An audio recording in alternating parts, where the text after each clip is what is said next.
There you are. I was worried you might stop to collect treasure chests opened by the Seelie along the way. It would have taken you so much longer to get here. Another conversation I cannot hear. I am delighted to see that you understand what takes priority, and that your adventurer's instinct has not swayed your resolve. Really, I must applaud you for it. You should know. Paimon's head. Okay, I'll try and keep it short. My senses are telling me that this is where we shall find the entrance to the ruins. Oh, cool! Well, what are we waiting for? Let's open it up and see! Patience. This was a sanctuary of great importance to the Hyperboreans. A special process is required to open the gate. Oh! Like the place that housed the Eternal Moon's marrow? Okay, so what's the plan? Need us to do anything? And just the short version, if you can. Ah. Alright then. I was planning to start with some background on the invention of these techniques. Are you sure you don't want to hear it? Remember what you were saying about priorities? Fine. Simply put, we need 3 human representatives to successfully undergo a process of Kuvaki resonance. Think of it as a test from the 3 moon goddesses to see if the entrants are qualified, with the most recognizable qualification being Kuvaki. Pretty sure Lauma would ace that test. Oh, wait. But we need 3 people. I also have no doubt that the Moon Chanter would be qualified, but we would need 2 other people with the same constitution. Therefore, the most feasible method is not so much to follow the rules, but to figure out how the test functions and find a workaround. I've done some research, and it turns out the mechanism is rather crude. We'll simply need humans to stand before it who have sufficient Kuvaki energy within them. I'm with you so far. How do we get the Kuvaki in them? The easiest way would be transfusion. Take some Kuvaki from Nodcry's soil, put it into the bloodstream, and get it circulating in the body. So we're going to cheat on the test? Precisely. There are other methods, but this is the simplest one. Cheating the system is much easier than trying to hide from it. Huh? Sorry? Does the idea of cheating upset you, Miss Lauma? No, that's not it. I suddenly had an idea. Oh, what is it? It's about Moon Prayer Night. I figured out a way for Kutar to join in the festivities. Huh? But as Paimon said, we need to have our priorities straight. Let's get back to the test. I'll follow up with Nefer on the festival arrangement. Oh, okay. Anyway, is this really the best method we have? A Kuvaki transfusion sounds dangerous. If you think that's dangerous, wait till you hear the other methods. I'd be more than happy to go through them if you'd like. There are several. No need, we're good. Let's go with this one. Very well. Kuvaki transfusion it is. Now, I should mention that the risks can be greater or lower depending on individual compatibility. It would be rash to simply infuse the Kuvaki and hope for the best. If the body rejects it, the reaction can be quite severe. The symptoms are similar to another condition that some people living here suffer from, known as congenital Kuvaki sensitivity. So, before we execute our plan, I will perform a simple test of my own to see who is compatible and who is not. Once that is done, we will have to complete the resonance process as rapidly as possible. The participants must remain stationary while the Kuvaki circulates and bonds with them, and they mustn't eat or drink anything. What? No eating or drinking? That's some hardcore fasting. They'll all be monks by the time they're through.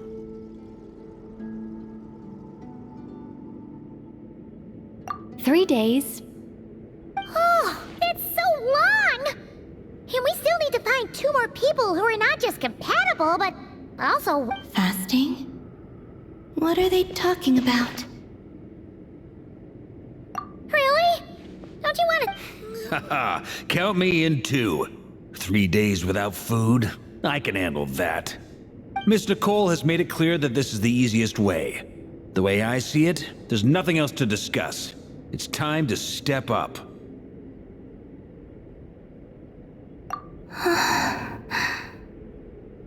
Yeah, you're right. In that case, Paimon volunteers to be Captain of Logistics. She'll keep the fires lit and grab some spare clothes to keep you comfortable. Then we'll start with you first, Traveler. Please step forward.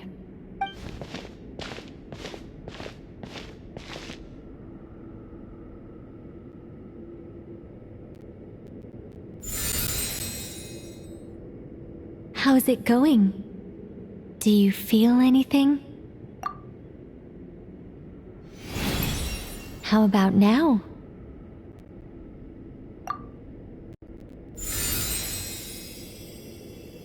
And now?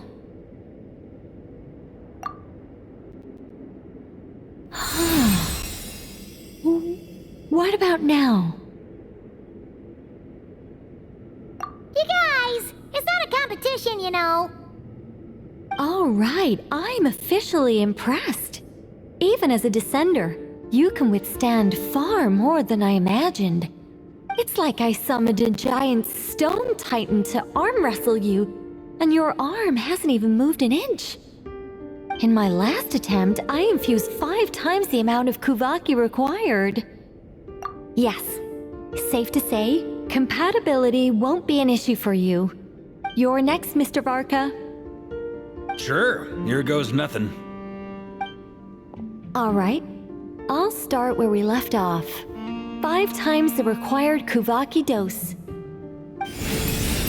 Whoa, whoa, whoa, hey, wait a minute. How's it going? No, not great. I kind of want to puke. Feels like I've been drinking too much. A few bottles of wine, then a big stein of Dark Horse, with some hard liquor from Liouba mixed in. You think this is funny? I just lost to a young lady in an arm wrestling contest. I'm never gonna live that down. My apologies. I'll lower the concentration and try again. Oh. How's it going now? I'm not as dizzy as last time, but I can still feel it pulsing around. In that case, you wouldn't be an ideal choice, Mr. Varka. Let's try someone else. Okay, let's go ask some of our other friends then.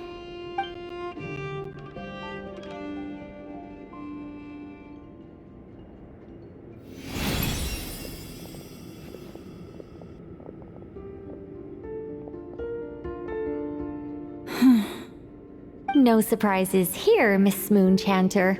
You're perfectly compatible. You may join.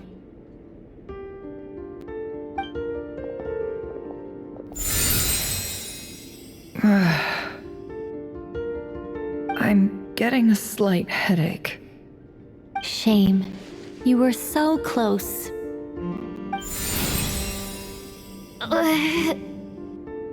Whoa, I'm itching all over. Allergic reaction. We can't have that.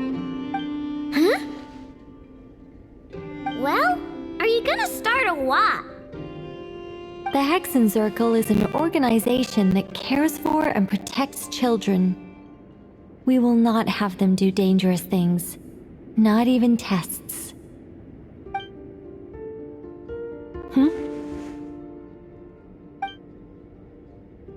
Is something the matter? The candidates have to be human. I guess that rules me out too. Huh.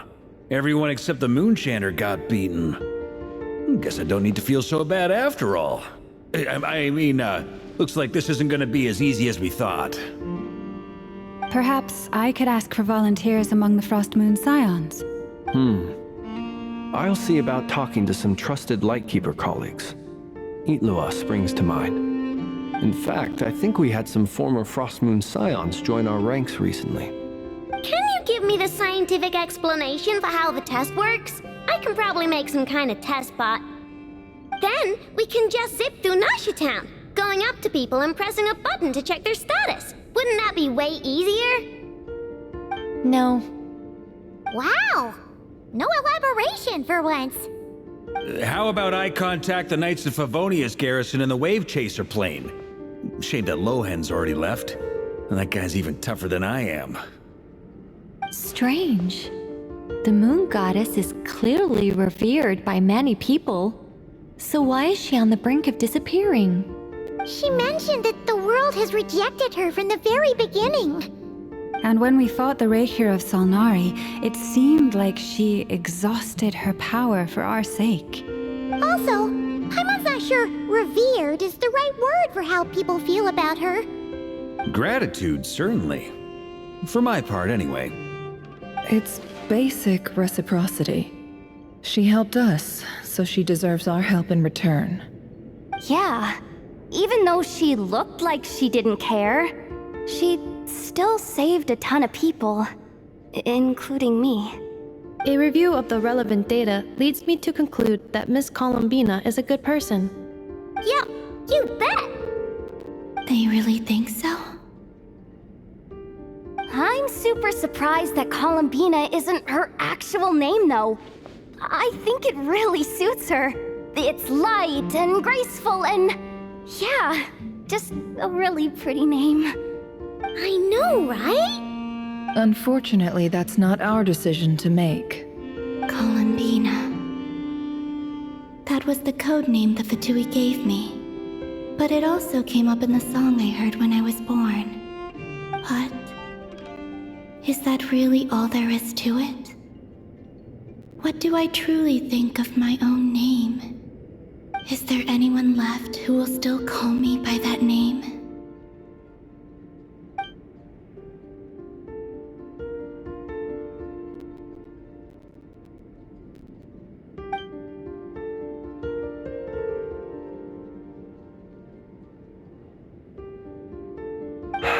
Moon Prayer Night is getting closer by the day. We're running out of time. We need to look for other candidates.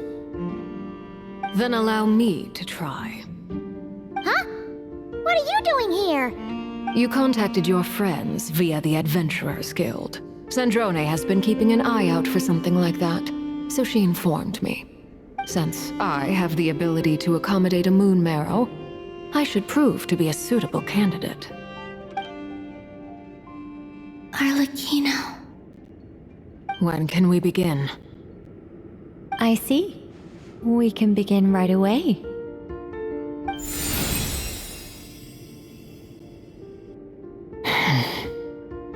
How was it?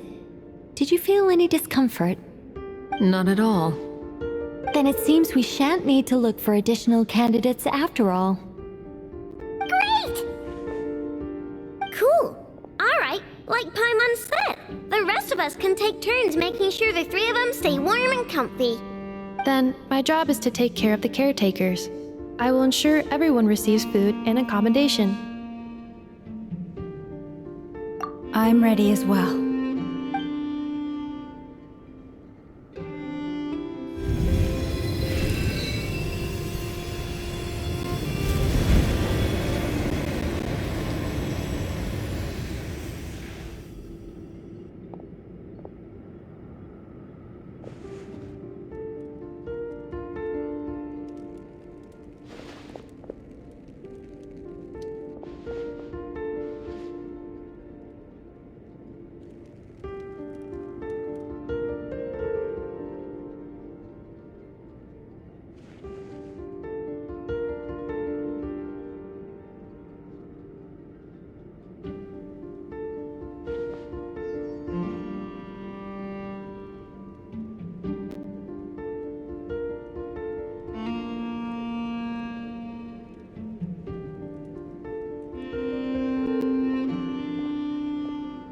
The work is done. The sacred scroll shut. The stars grow dim, the people silent. The white sun sets, the silver moon rises. O path to the temple, appear now before us.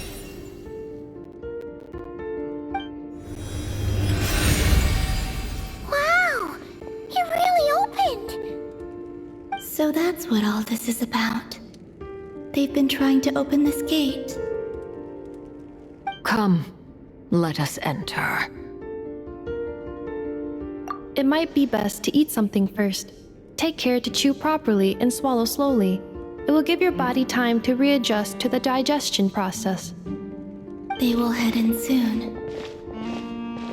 They will need to enter this gate.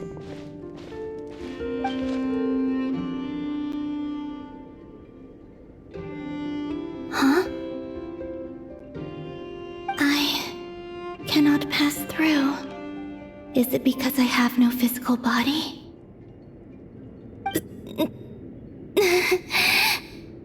It has been 3 days. My strength has all but completely faded. Can I really hold on until moon prayer night?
Are these people...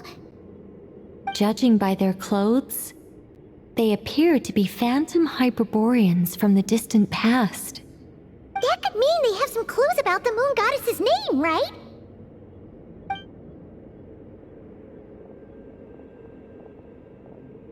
Hey there! Could you tell us what the moon goddess's name is? Sorry. That's probably a weird question, huh? How do we explain this? The moons are long gone, and their goddesses are dead. Their names no longer mean anything. When a new moon goddess is born, we will surely know her name. We have used every last resource at our disposal. All that remains is to wait, patiently and quietly.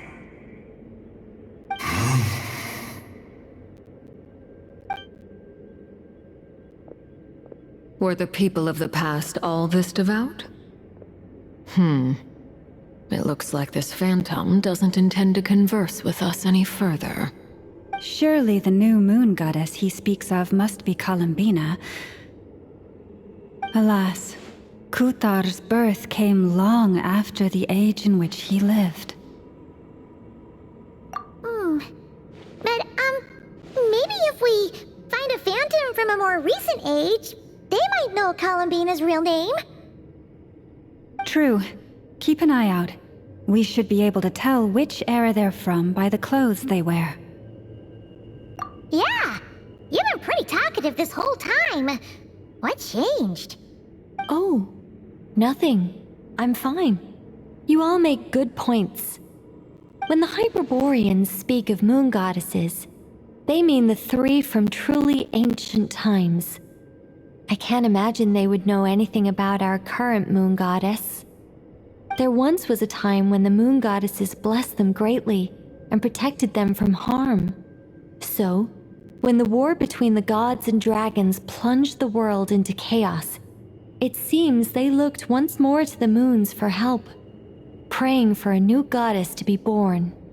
Yeah, that checks out. Let's continue on. Who knows what else we may discover?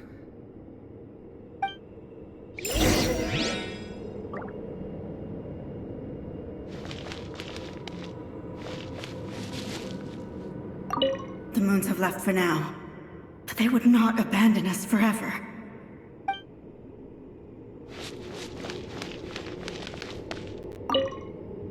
When the moons rise again, we shall receive their protection once more.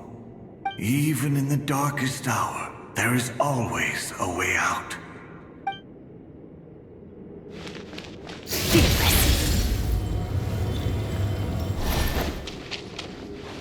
There's a door blocking this path! Not a problem. Try this.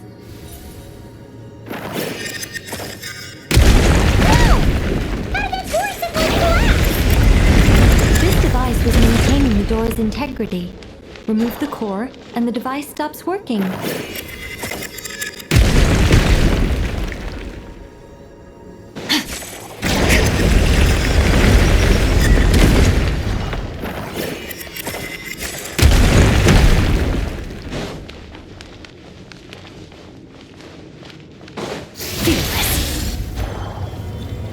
Is this our destination? Impressive. More precisely, this is a device that will help us reach our destination. Let's go. We still have a long distance to cover.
Let's try that device again.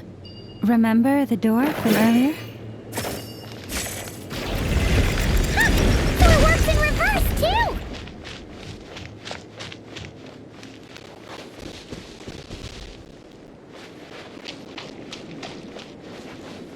The humans we see are all phantoms, but the monsters are real. What a fascinating place. There'll be plenty of time to admire it later! Incoming!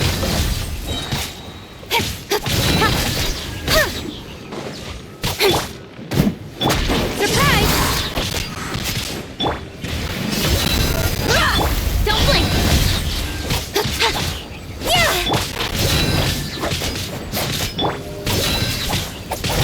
Speed of light!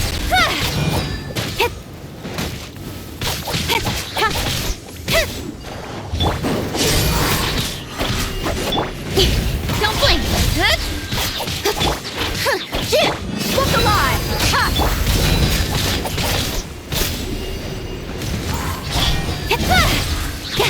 Over here!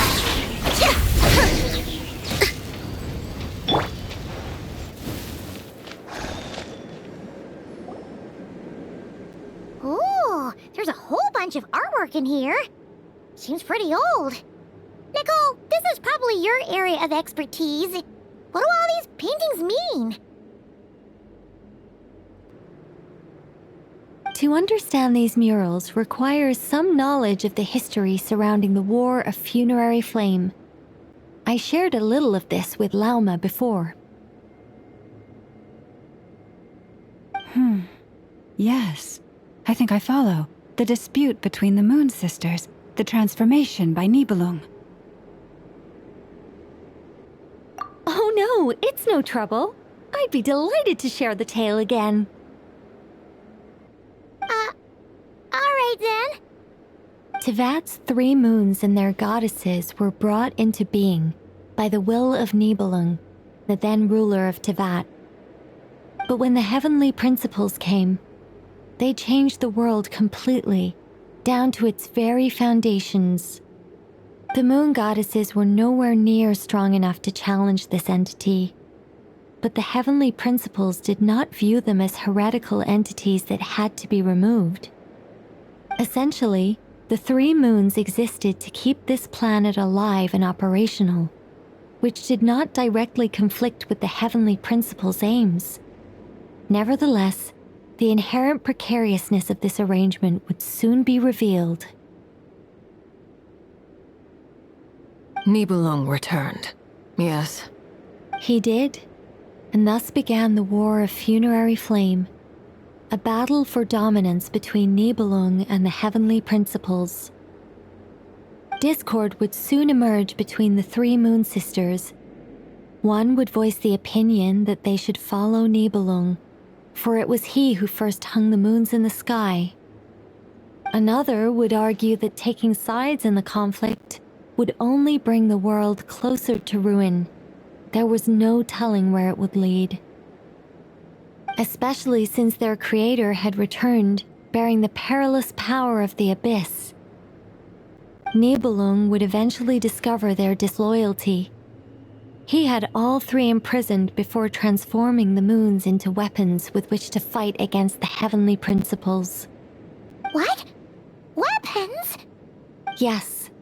The very moons that had once defended the planet became instruments of death and destruction, striking terror into the hearts of all living things. And although the heavenly principles and the 3 Moon Sisters had once been at peace, it now seemed that the moons posed an unacceptable threat to Tevat. It is possible that the heavenly principles did not know of the goddess's imprisonment. If so, the weaponization of the moons would surely have been viewed as an intentional breach of the peace agreement. Regardless of who knew what, when, the heavenly principles shattered 2 moons and flung the other beyond the skies. Whether the goddesses managed to escape Nibelung's captivity after his fall, nobody knows. But this much is certain. From that day on, the moons no longer belonged to Tevat. The rejection slowly drained their power until eventually they passed away. So that's the full story. You say the moons ceased belonging to Tevat from then on. Why then would Columbina be born here? That is perhaps due to the lingering connection between the Frost Moon, which was not shattered, and this world. You could see it as the 3 sisters' dying wish. They never desired war. All they ever wished for was to protect this land. I see. If the final fate of the 3 goddesses is as you say, then Columbina faces the same grave danger. Our investigation has yet to bear fruit. We must hurry. Yeah, you're right. Let's keep going.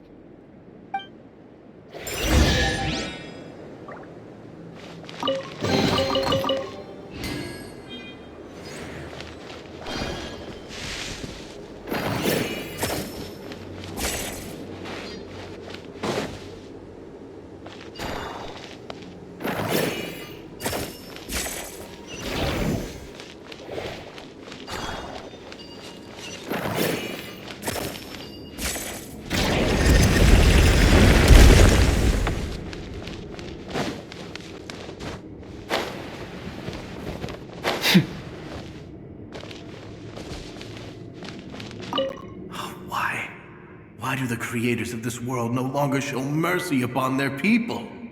Remember his words. We must change our fate with our own hands.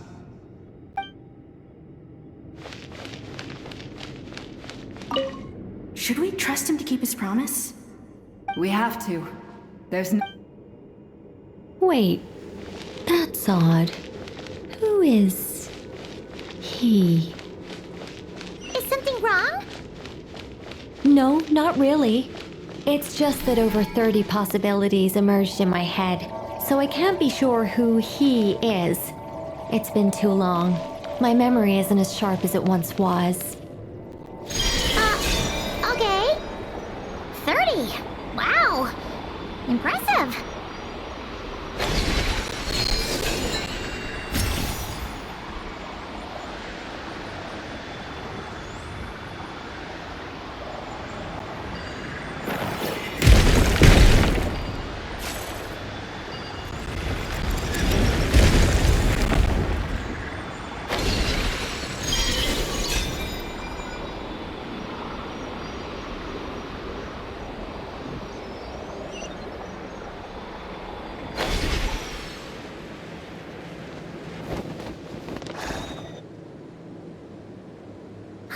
We're finally here. Guessing we'll need to activate this thing? Indeed. I was a little worried about that at first, but as we got closer, I sensed that the Kuvaki within it flows unimpeded. It should be functioning normally. The only issue is how to activate it. It's looking a little worse for wear. What about the cores from some of the other devices we've seen? Can we repair it using those? In all likelihood, yes. I imagine that would have been the Hyperborean's backup plan. Let's look for some cores.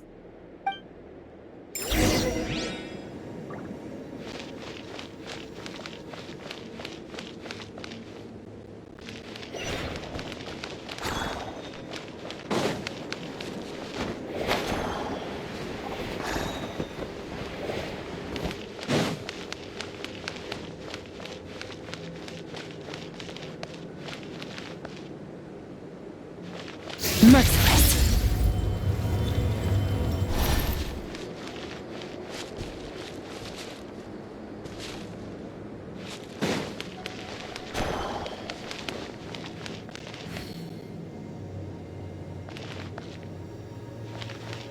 Merciless.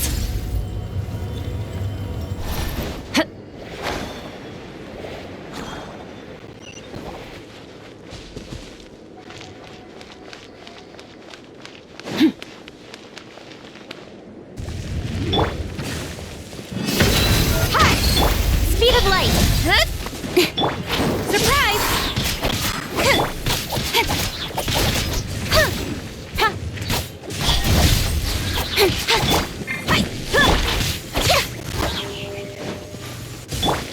Fearless.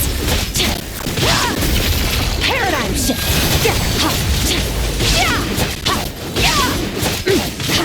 Extinguish.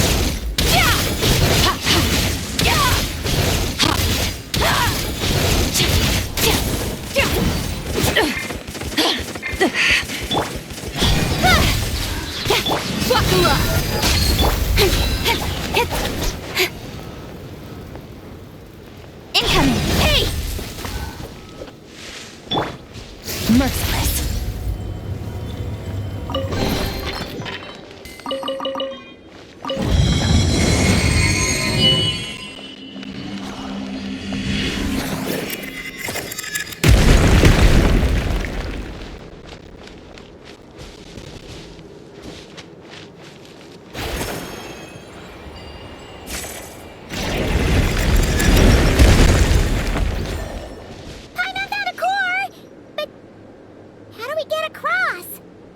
Walk up, then jump down.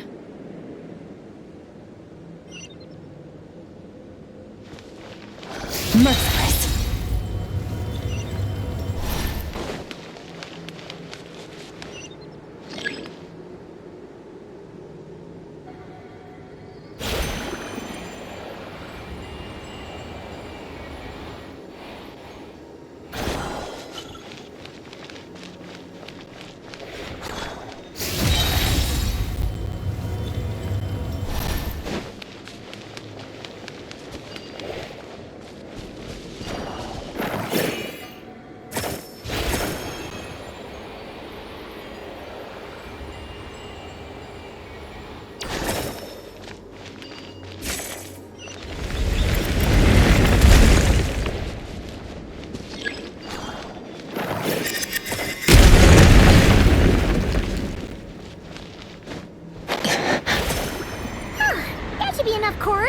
Let's head back!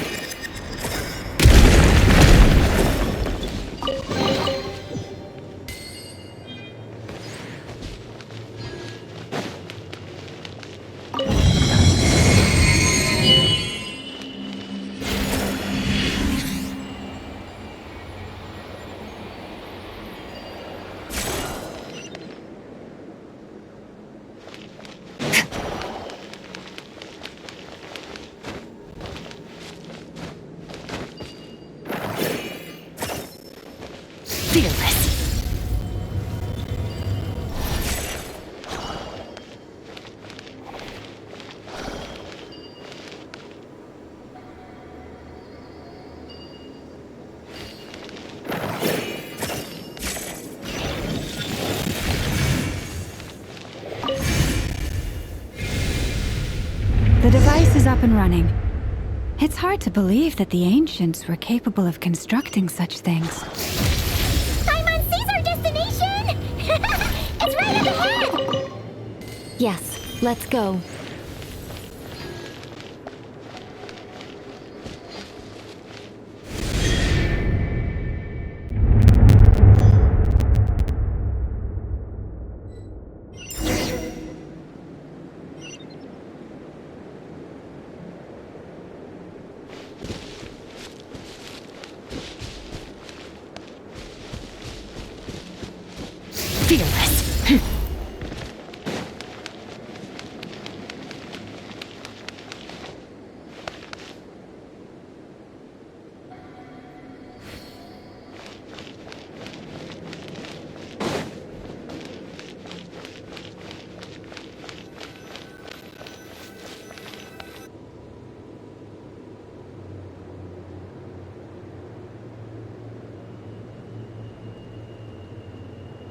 This is where the people of Hyperborea communicated with the moons. We need only place the moon marrow upon this platform on Moon Prayer Night, and we shall be able to open a portal to the moon and send our moon goddess back home. The assumption being, of course, that we can find her first. That's right. You want to know if it's safe there, don't you?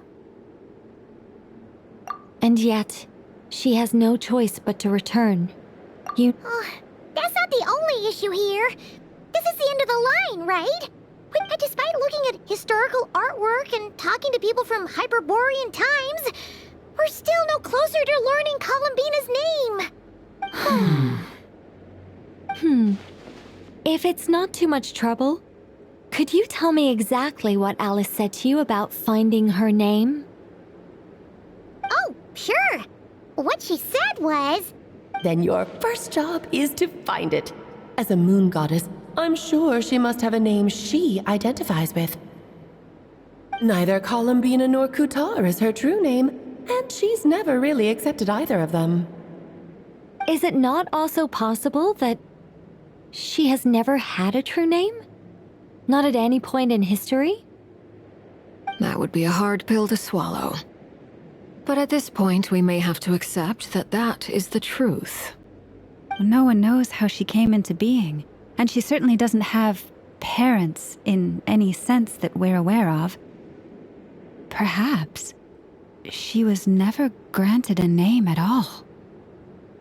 But does that mean there's no way to get Columbina back? She's just gonna disappear and there's nothing we can do about it? Huh? Wait, why all this pessimism? Was it the way I phrased this question? You all seem to be taking this in completely the wrong way. Well, just because she's never had a real name in the past doesn't mean she can't have one now. What? Think about what Alice said again.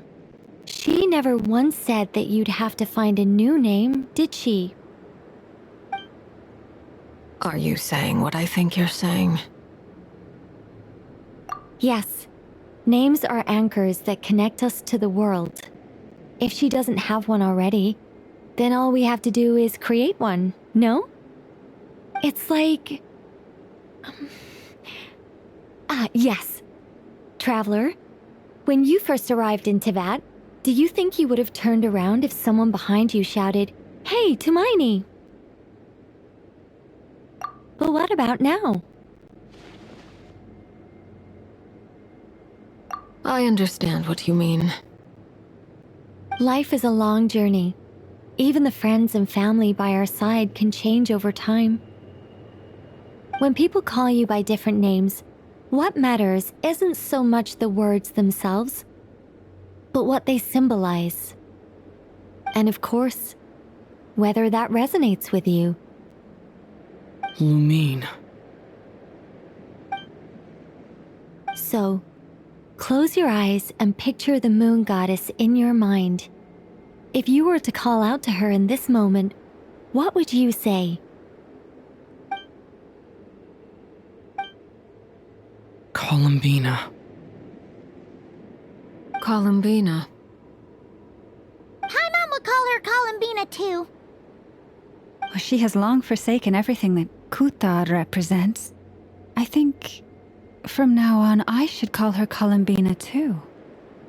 Well, it sounds to me like you found your answer. Are you sure? Is it really that simple? We haven't found her this whole time, and not for lack of trying. For a journey like this, the process is every bit as important as the outcome.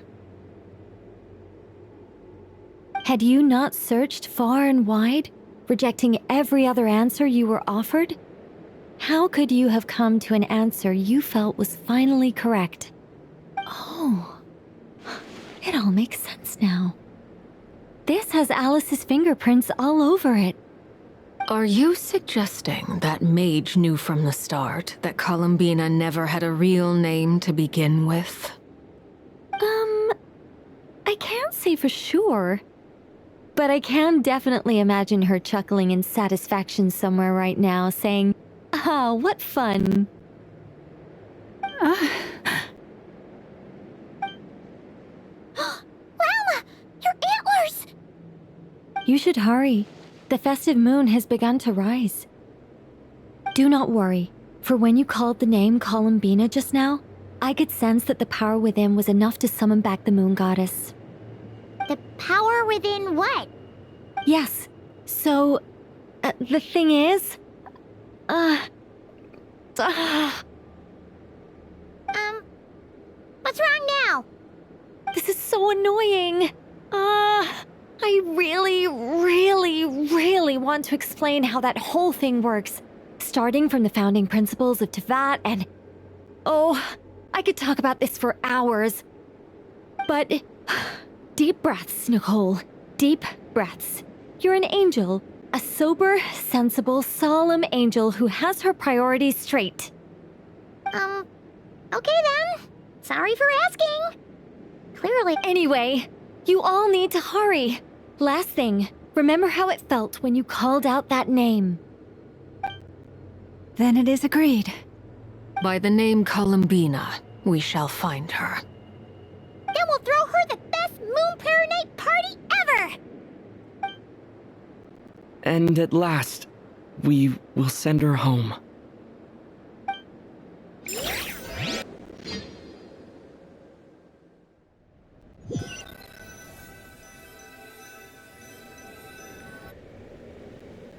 I can barely move anymore.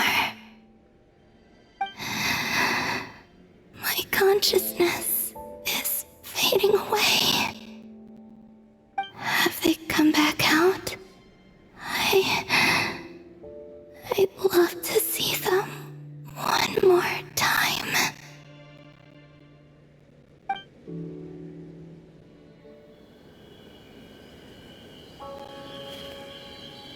They didn't make it.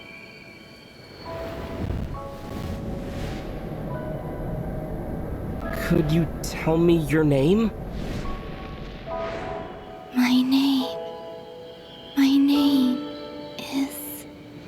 Columbina!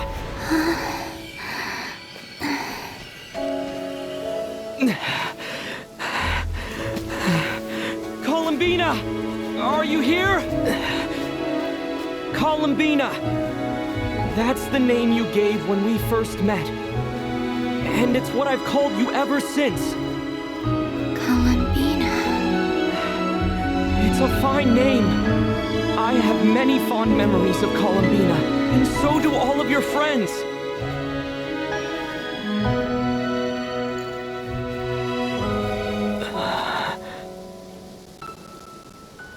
If you like this name...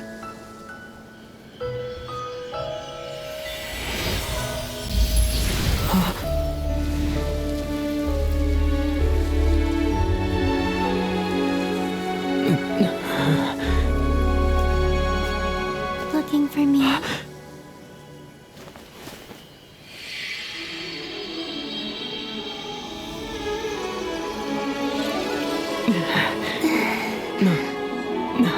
I like it. You can carry on using it. My name is Columbina Hyposelenia.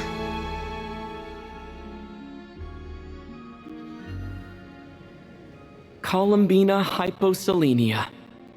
That's a wonderful name. I never thought that Columbina would become my real name. But after I met you and my other friends, the things that this name stood for slowly began to change. It went from being a Fatui code name to something my friends call me.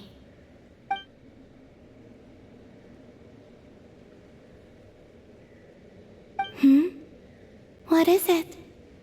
Why aren't you saying anything? I'm just so happy for you. Thank you. So, where's everyone else?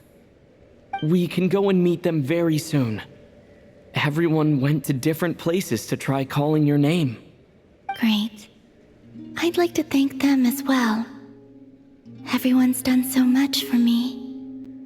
Searching for my name, entering those ancient ruins. Huh? Wait, so you were... Yes, I was there. Not physically, but my consciousness was still holding on.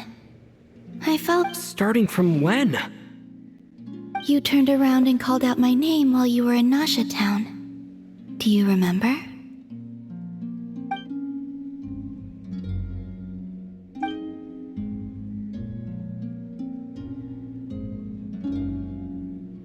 Let's go. We don't want to keep them waiting. Sure. In that case, come with me. But... Before that, could you call my name one more time?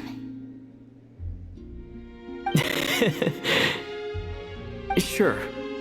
Come with me, Columbina Hyposelenia.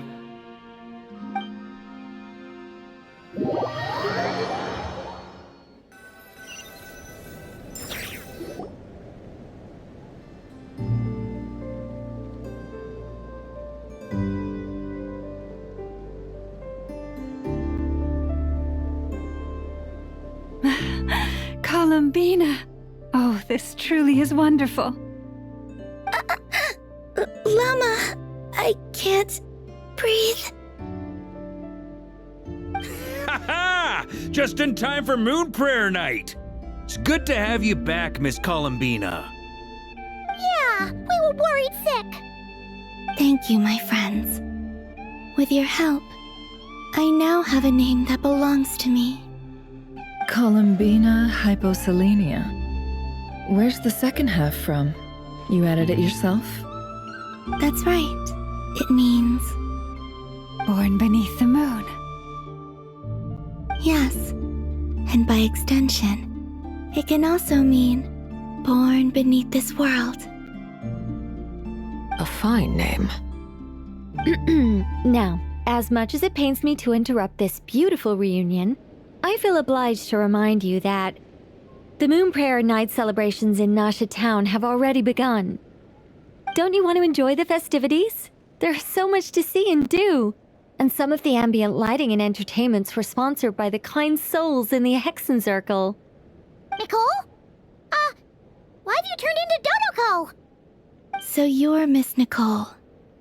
Thank you for helping us, and for helping me find my name. It's nice to finally hear your voice. You're quite welcome. Guiding lost people to hidden treasure is what we Seelie do. And if you ask me, spiritual treasures are far more precious than material ones. Chests are all well and good, but this was what it's all about. Ah, so satisfying.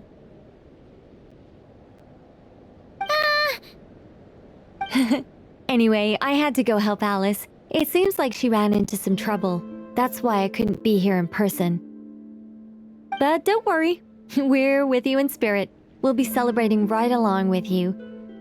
Keep an eye out for the Hexenzirkel's festive stalls in Nasha Town. I think you'll like what we came up with. Alice said she even managed to rope B in this time. The Frost Moon Scions have also prepared various attractions. I believe Aino, Ineffa, and their crew are setting things up as we speak.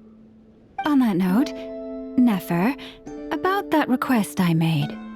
It's all in hand. Jahoda is on site to ensure that everything goes off without a hitch. Wonderful. In that case, Traveler? Huh? Come on, Columbina. It's time to celebrate the best moon prayer night ever.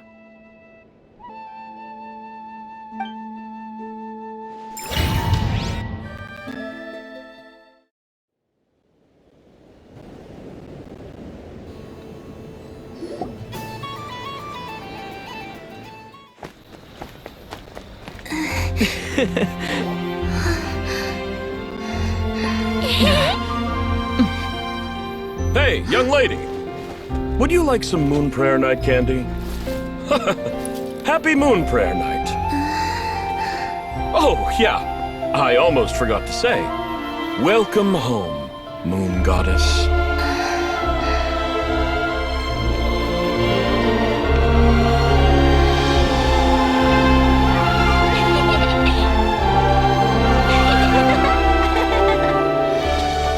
Welcome home, moon goddess. Welcome home, moon goddess. Welcome home, moon goddess. Turning Nasha Town into her home is a festive gift. A rather brilliant idea. Perhaps this is what Nodcry, Columbina's home, should have been like all along.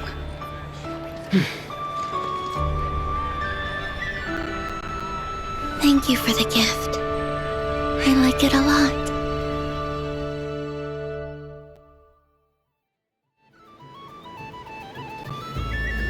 This feels like the surprise of my life.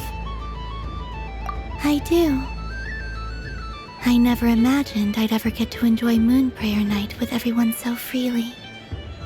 If you're happy, we're happy. Quite a strategy you came up with. Hide the tree in the forest.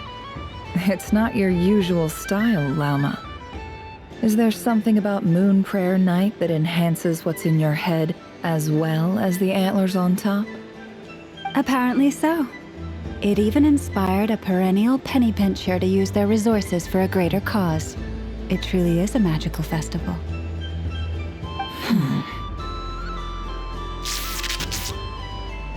I see it now. This bickering is actually a sign of a strong relationship. Huh? What's everyone doing here? Oh! Miss Columbina, you're back! Yes, I'm fine now. Thanks for your concern. How's your progress with Alice's assignment? Very well indeed. I've never heard her sound so excited. Not like this. This time her excitement seems more serious. Seems like she's had a major breakthrough. She said she'll contact us once she knows more. In the meantime, we're free to relax and have some fun. Enjoy the time off while it lasts. I have a feeling that our next task won't be so simple.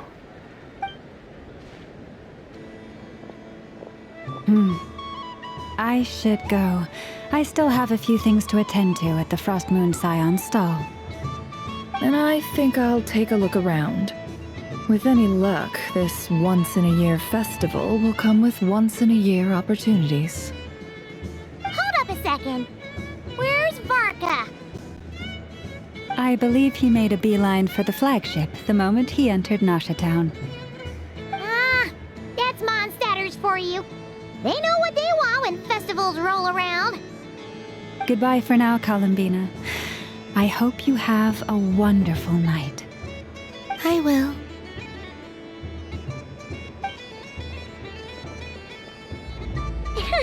Well, in that case, don't just stand there. Get out there and have some fun. You'll definitely get a warm welcome at every stall. Oh, also, take this map with you. It's a guide to the festival.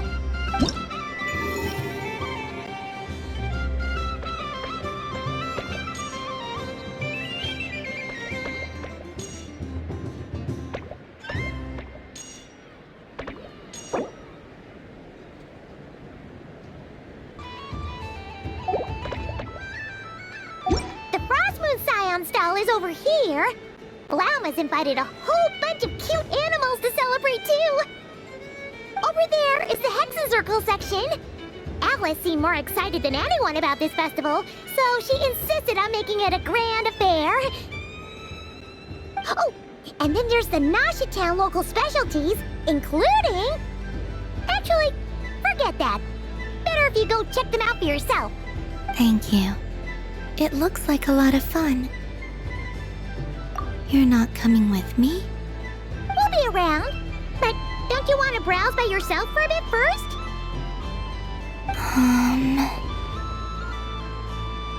Yep. If you find something you like and want to try it out together, just give us a shout. We'll be right with you. Otherwise, just relax and enjoy yourself. There's so much on offer, so try to experience as much as you can. And don't forget to stuff yourself with all the delicious festival food!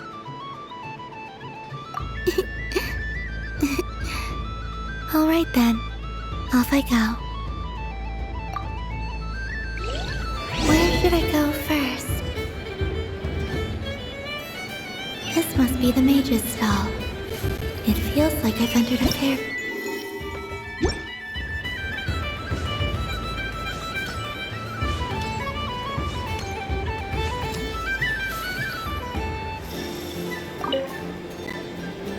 Welcome home, Moon Goddess. Oh, you're the genuine article. Alice was right. This moon prayer night was worth watching after all. Another one that talks. Greetings. Pleased to make your acquaintance. I am the Hexen Circle member they call B. Barbeloth Trismegistus. Columbina Hyposelenia. Pleased to meet you too. Hyposelenia. A fine name indeed. Now then, Miss Columbina, do you wish to hear a mage's divination? Divination? The Frost Moon Scions used to ask me what would happen in the future. Is this like that? From the perspective of the one seeking answers, perhaps. As you look to your journey ahead, if you seek to understand the unknown, resolve your doubts, and soothe the confusion in your heart, divination could be for you. The unknowns on my journey. Of course, if one wishes to peer into fate, then hydromancy is the more precise option. But that is a complex affair, and to relegate that majestic art to the status of a festive amusement would seem somewhat uncouth. Besides, it is sometimes better to not know fate with great certainty. Hence, I shall use the suitably festive Luna Arcana to tell your fortune instead. It is more popular with the youth in any case. Lunar Arcana. Indeed.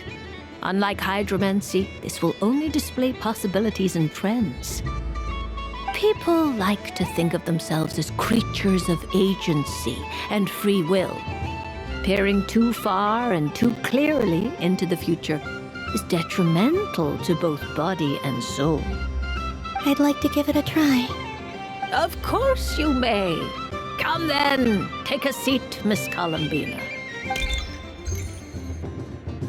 Before we begin, are there any specific questions you would like to ask?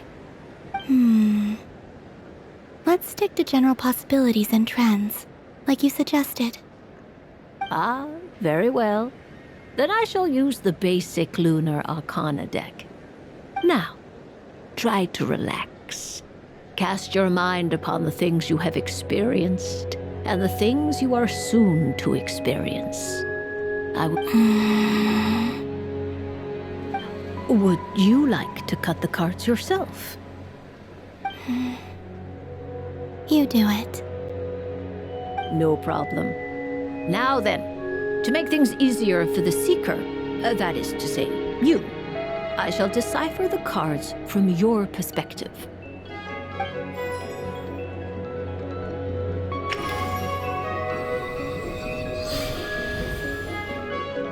Please, draw the first Lunar Arcana. This represents destiny and is the foundation for the divination as a whole.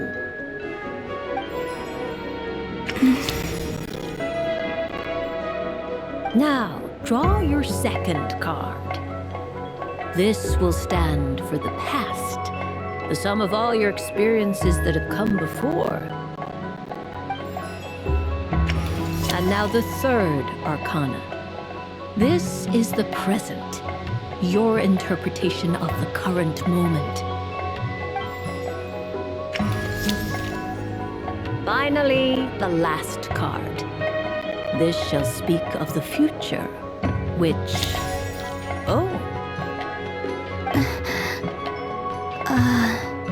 Kuvaki Pulse? Fascinating. I've never encountered this before in my role as a diviner. Something has exerted an influence upon this card, causing it to leave its designated position. What do you make of this, Miss Columbina? Perhaps this is the guiding hand of fate in action. Of course, if you wish, you can choose to deny the validity of this card and draw the future for yourself. No, it's fine. Let's go with this one. A bold decision. I must say I'm looking forward to the results. Well then, let us flip the Lunar Arcana in sequence and see what emerges. Sure. First, Destiny. No surprises here. The card that represents yours is the moon. The moon. Indeed. The moon can represent the truth at some times, but deception at others. Fault when the moon is placed on the destiny tile. It indicates that your destiny is not what it may appear on the surface. Instead, it may yet have a hidden side. It symbolizes a journey through the fog, fraught with uncertainty and deception, where one must face inner challenges head-on. I don't understand. Patience, my dear. This is but the first card, which serves as a basis for the interpretations that follow.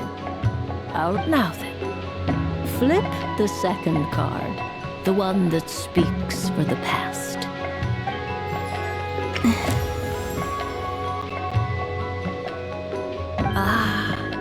The Hermit, but inverted.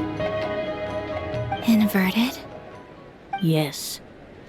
The Hermit symbolizes solitude, introspection, and the pursuit of truth. When inverted, it represents isolation, truth out of reach and a path that leads one astray. Combined with the moon as one's destiny, the hermit inverted represents a choice you made to stand alone in the past. It was a choice made not out of fear or arrogance, but for reasons that others could not perceive. You fumbled through the darkness without a guide, but you did not find your way. Rather, you went astray. More than once, it would seem. Is this about how I became Kutar despite not wishing to become a god? And how I joined the Fatui because I yearned for a place to belong? I suspect only you know the answer to this question. All is not lost. The past is in the past, and so it shall remain. Shall we look into the present now? Oh my. The lovers. One of the most interesting Luna Arcana. What does this one mean? This means that you have had an unprecedented emotional experience. The joy of finding your soul becoming intertwined with that of another. A precious and wonderful thing indeed. It's true. I've made a lot of friends recently, and they are very good to me. I like them a lot. That sounds lovely. I am most delighted for you. The lovers can also represent important decisions, perhaps related to a parting of ways. Now, if I were to guess... Yes. I return to the moon. I understand. Parting with friends is never easy, Columbina. But rest assured, this is not the end of your journey. There is always another story waiting to be told. The future always lies ahead. The future. Well now, it's finally time to flip this most mysterious of cards. Why did it appear? And what does it wish to tell you? I'm ready. Very well. Flip this card and see what lies on the other side. Oh.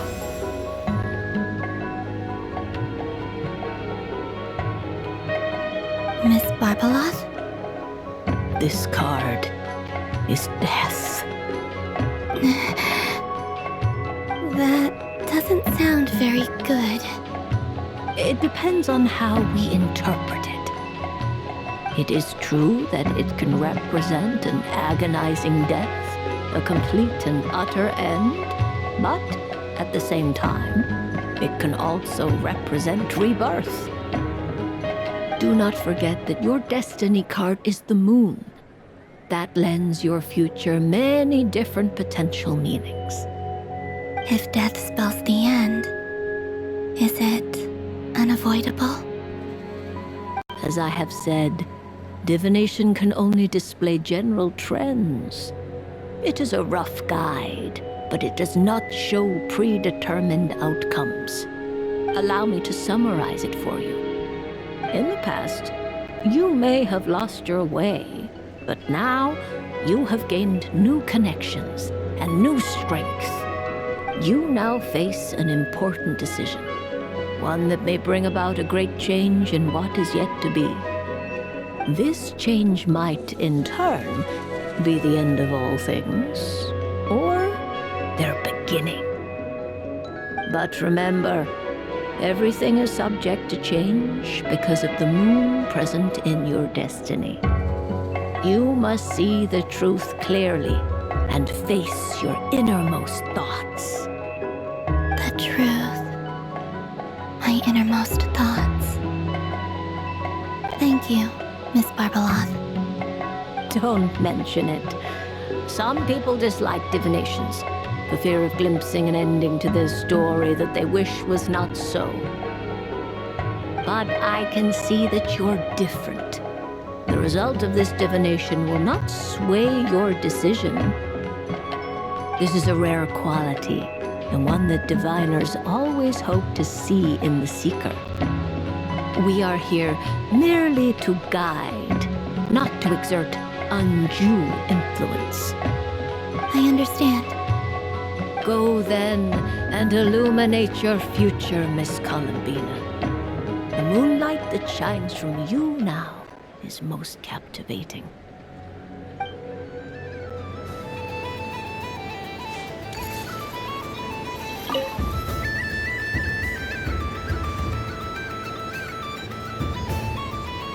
I wouldn't say it's unfair, exactly. I mean, your voice goes right into people's heads. How would you explain that to the kids? You can't just explain it away as magic. Is something the matter? Ah, Miss Columbina! No, nothing you need to worry yourself about. Ah, impeccable timing. Stick around for a second, Miss Columbina. This self-proclaimed Knight of Justice has yet to give me a satisfactory answer. I, for one, would like to hear your verdict on the matter. Hey, now, I left the flagship just to help you out, Miss Nicole. What's going on? So Alice and I are both using long-range remote control spells that work on similar principles, allowing us to attend this festive fair in Dodeco form. Sorry, let me backtrack a little. While similar, there are some key differences. Alice, being a great mage, wanted her Dodeco to reflect something of her own charm and mystique, so she adjusted the way its tail moves when it spins around. An entirely gratuitous move, in my opinion. I hardly see how anyone is going to notice that. If anything, I'd say that anyone who stares intently enough at a Dodeco's tail to notice such a small detail is someone we ought to be highly concerned about. I only say this to emphasize that my question has nothing to do with tails. Now that we're clear on that, why is Alice's Dodeco permitted to interact directly with the children celebrating Moon Prayer Night, while mine is not? Your voice speaks directly into people's minds. See? Exactly what I said.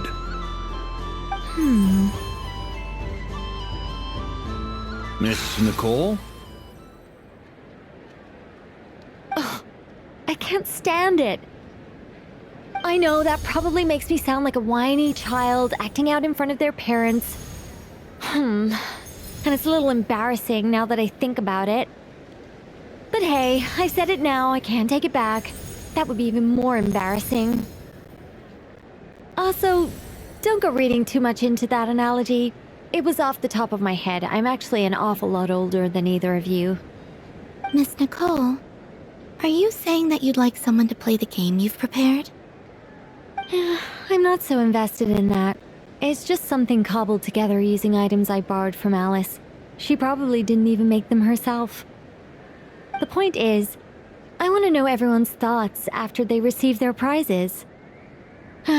But as you've said, I can't just ask. I've been biting my lip for so long, and I've had no one to vent my frustrations on. I thought this was going to be a nice, straightforward festival where I'd get the chance to guide people to treasure. Well, can I play? I can't guarantee that I'll win a prize, but... You will? I'd like to try. Then what are we waiting for? Let the game begin! It's like they forgot I was ever here. Ha ha ha ha.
Congratulations, Miss Columbina!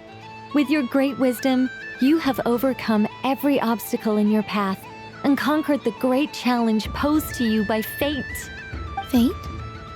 Well, something to that effect. If you'd prefer something more poetic, it could be the icy winds or the dawn. Anything you like, really.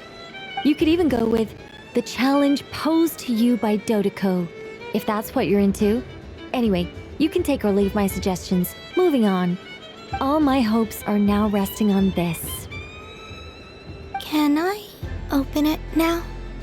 Stop teasing me! Please, I'm begging you. No more talk, just open it. Wow. What a lovely sculpture. Classic and cute at the same time. Thank you, Miss Nicole. I'll always treasure it.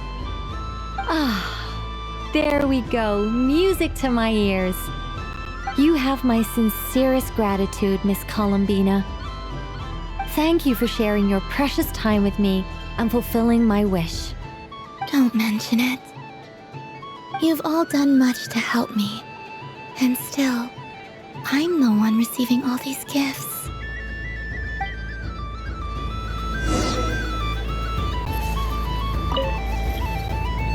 A soft and furry creature that bounces and jumps. Welcome home, Moon Goddess. This one talks too. Allow me to introduce myself. I am a Dodeko from a distant archipelago, the most mischievous of all my Dodo brothers and Dodo sisters. When the going got tough, I powered through, and when I met obstacles, I boomed them away. That sounds like a lot of fun. Doesn't it just? Oh, but then the trouble started. Recently, I found a lovely beach, the same beautiful jelly color as my hometown, and so I dove in to have a look. Only to find it overgrown with seagrass and nasty little spiky fish everywhere, looking to turn me into a Dodeko kebab. I made it back to shore by the skin of my teeth, but my tail was sorely hurt. Couldn't you just boom them away? Oh, I wanted to, believe me. But I've heard that you, Moon Goddess, can understand animal speech. The last thing I wanted was to cause a gigantic fuss and get taken to court by a school of spiky fish. I'd be driven out of these waters for good, and my winter holiday would be ruined. And so, dear Moon Goddess, I was wondering if you might lend me your allegiance. Are you roping me into a crime? Oh, let's call it a once-in-a-lifetime carefree adventure. Does that sound better? All the festival goers tonight are dressed up as the Moon Goddess, but there's nothing to say that the Moon Goddess can't disguise herself as a Dodeko, is there? Besides, this is your home. You should be free to be whoever you wish. I'm afraid I'm not well acquainted with Dodekos, Madam Mage. Oh, that's quite all right. We Dodekos are innocent, happy creatures with a free-spirited nature. Many, like myself, are mischievous troublemakers. Others are lazy souls who like nothing better than to lie down on a nice rock and take a nap. In our eyes, every creature who yearns for happiness and freedom is a Dodeko. But perhaps in yours, we Dodeko are a fluffier and more mischievous breed of Kuhenki. Yes, that is a much easier image to follow. Oh, wonderful! Then let's play! Grab onto my tail and follow me into the sea. Time to settle some scores with the bad guys.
real talent. So, what do you make of it? The use of Jumpy Dumpties doesn't come as naturally to me as Kuvaki, but their unpredictability makes it fun. I think they call this... novelty? Indeed! And how did it feel blowing those pesky nuisances away? Not bad. Any guilt? What do you mean? Oh, wonderful! Lovely answers to all 3 questions. You've passed the safety test. Now I can give this special bomb to you as a souvenir. Remember, if you find any meanies living on the moon, you can use this to boom them into oblivion. I will.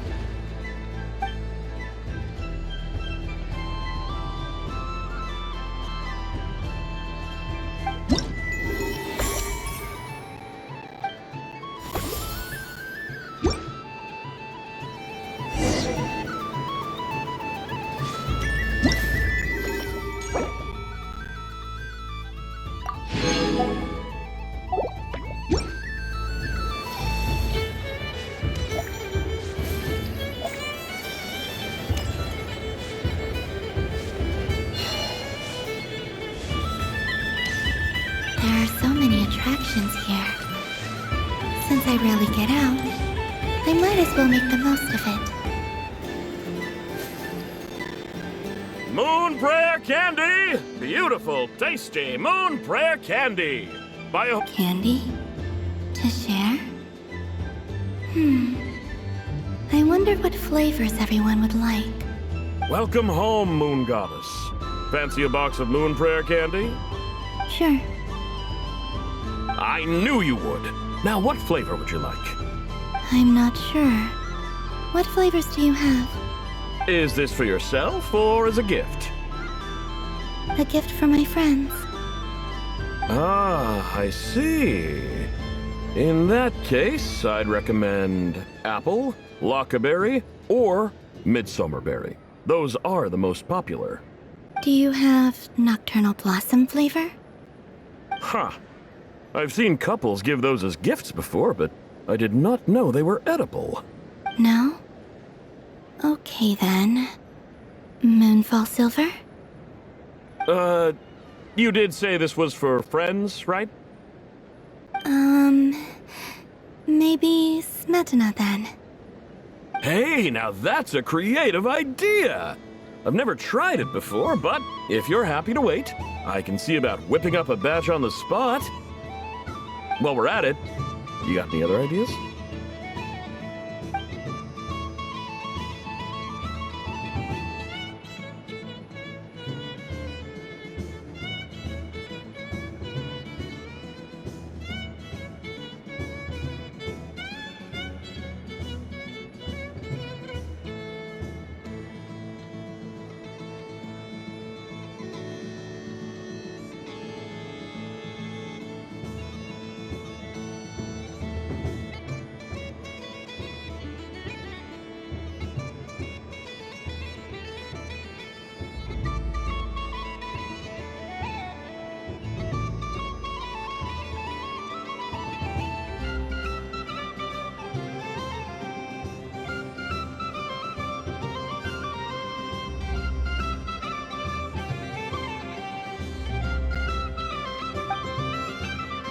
Here you go. Every flavor you asked for is in there.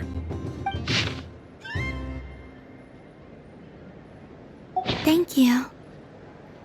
I should be the one thanking you! You brought me a whole bunch of new business. It's like a genuine blessing from the Moon Goddess. I hope you and your friends have a lovely night.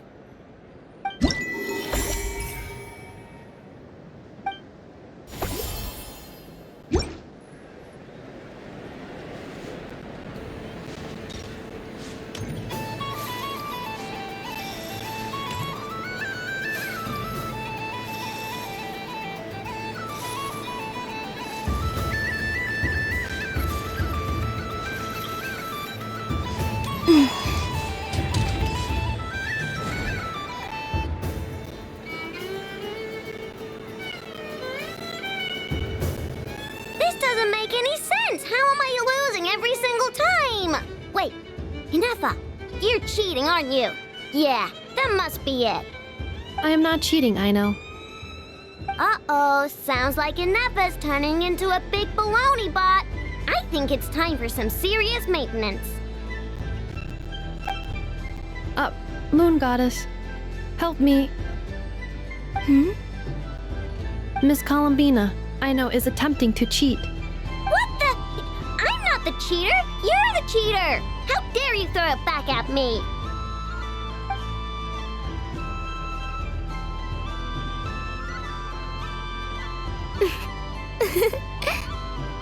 Alright, fine. Let's all laugh at Aino. Just you wait till I get home, because I'm gonna make a game bot that can win 100% of the time. Let's see you laugh when I come back and beat your butts. You'll all have your heads covered in stickers when I'm through with you. We came to check everything was okay after all that yelling, but,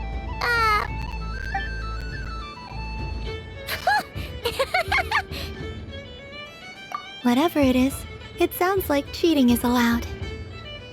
Kuhenki concentration. Each player starts with differently colored kuhenki. Each round, they draw one kuhenki from their opponent. When a player has two kuhenki of the same color, they make a pair and can be discarded. Any that can't form a pair must be kept.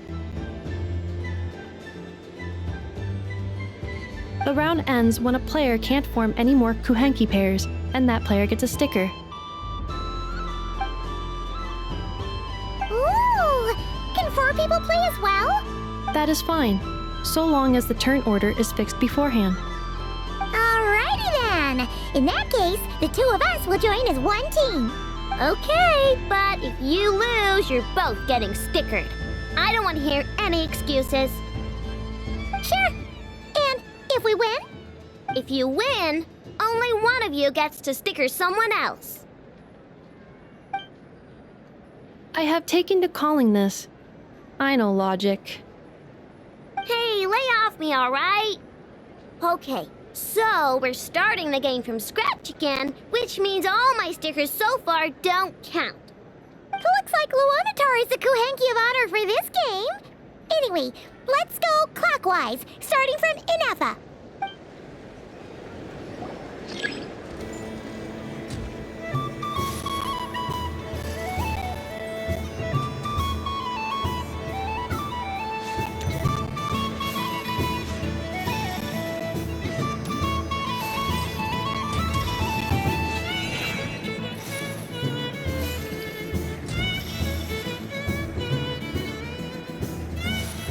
Nice! That's a pair!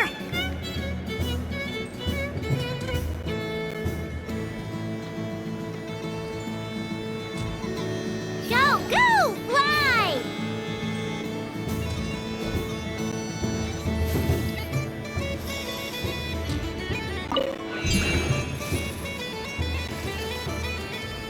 Go on.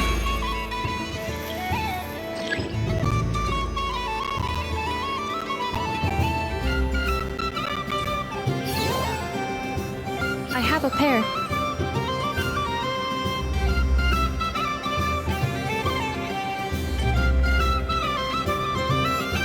Uh-oh!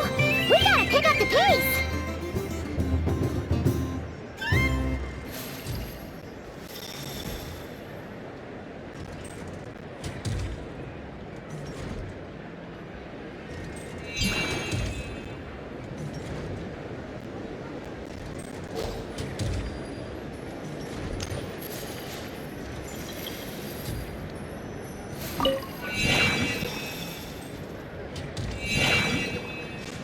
I win.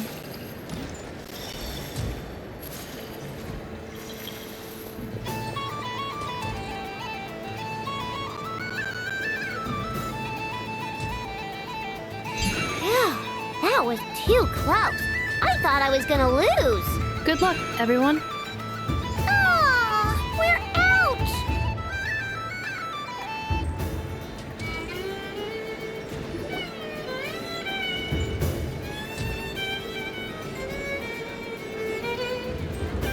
Let me pick a good one.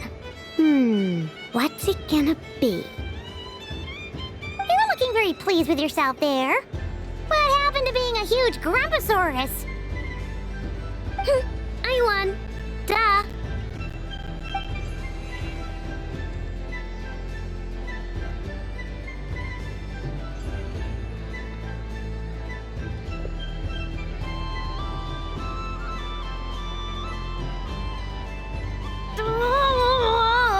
Me again? Don't fidget too much, Aino, or the sticker's going to fall off.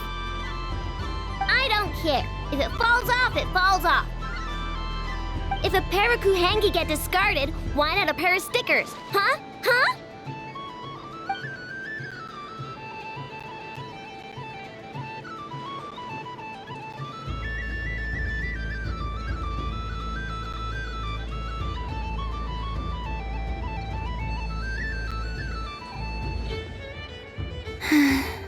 I've lost.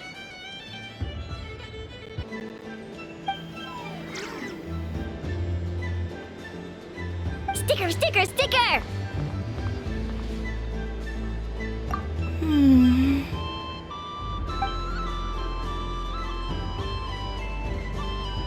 Cute!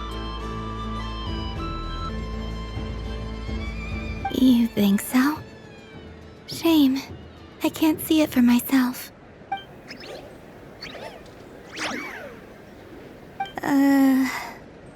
What did Luanatar say? She said it looks so cute that she wants me to lose a few more rounds.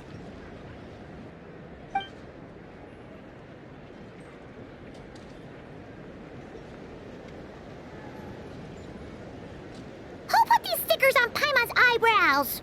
Ugh, she can barely see. Alright, now, I think we got enough evidence to prove that there's a serious problem here. Yes, I agree as well. The culprit is... Ineffa! Culprit? What did I do? Quit acting dumb, Ineffa! You're not wriggling your way out of this one. I've been watching you. Not only did you remember whose side Luanatar started at, but every time someone drew a Kuhenki, you were logging it and calculating every last possibility. Which Kuhenki pairs were gone, who had what color Kuhenki in their hand, even our facial expressions. You were keeping track of it the entire time. Exactly! What Aino said!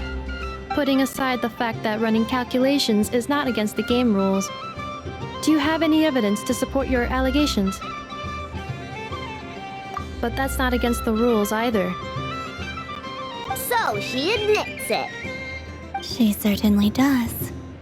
Alright, everyone grab a sticker. It's time to get Ineffa back. But... Take that!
Dodoco's Whirligig! Come check out Dodoco's Whirligig! Ah, welcome home, Moon Goddess. Might I ask what this is? Ah, it's a very special amusement sponsored by the great mage herself. Ride on a soft and furry Dodoco and embark on an unforgettable adventure. I say that, but I'm just following a script here. Who is this mage, anyway? And what the heck is a Dodoco? I'd like to ride. No problem. But, are you by yourself? Is that not okay? Oh, no, it's fine. It's just that each Dodoco can accommodate 2 passengers. Would you like to bring a friend along? My friends... That should do it. Now, we just need to get everyone else to draw something on it, too. But we gotta keep it a secret from Columbina. Traveler?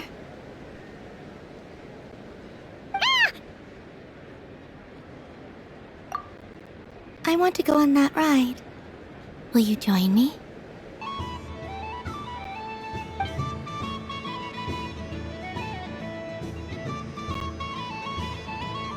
Let's go then. Don't worry. Paimon will do the rounds. You go have fun.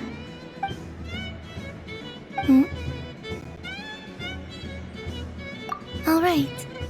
I think we have to wait in line over there. Please take your seats. For safety reasons, you mustn't try to leave the ride before it comes to a complete stop. All right, you're all set. I wish you both a wonderful journey.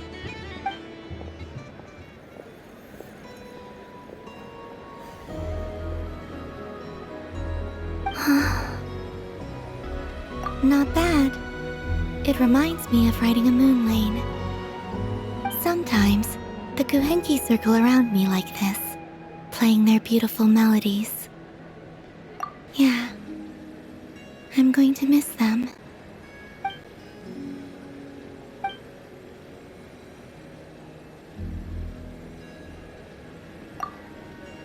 It does.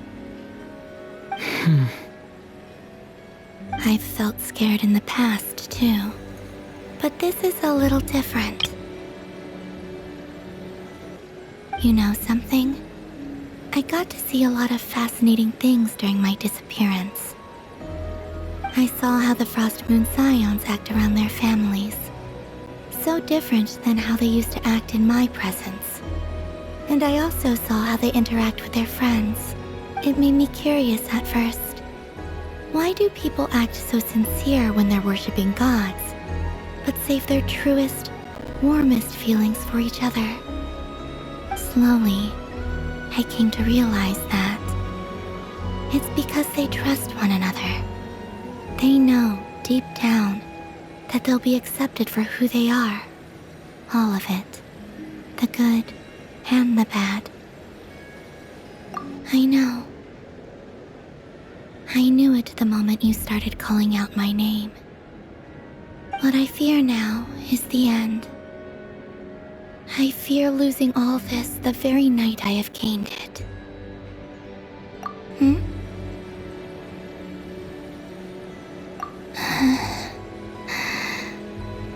Thank you for this conversation. Thank you for listening to me. Don't worry. This fear I have, and the unknown that awaits me, they cannot hurt me. Not when I possess a treasure far greater. I just want you to remember this version of me, the real me, on this final night together. Dear passengers, Dodoco's awesome adventure has come to a close. Please leave in an orderly fashion, and we look forward to seeing you again in the future. Don't want the journey to end, huh? Don't worry, you two. There's always another adventure waiting just around the corner.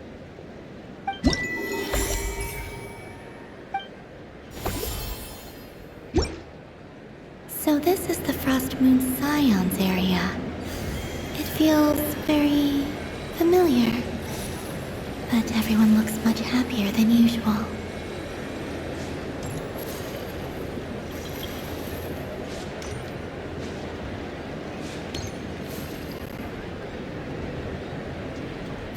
was aiming right at it! Aw, what a pity. I saw it with my own eyes. You were so close. So very close. That's not true!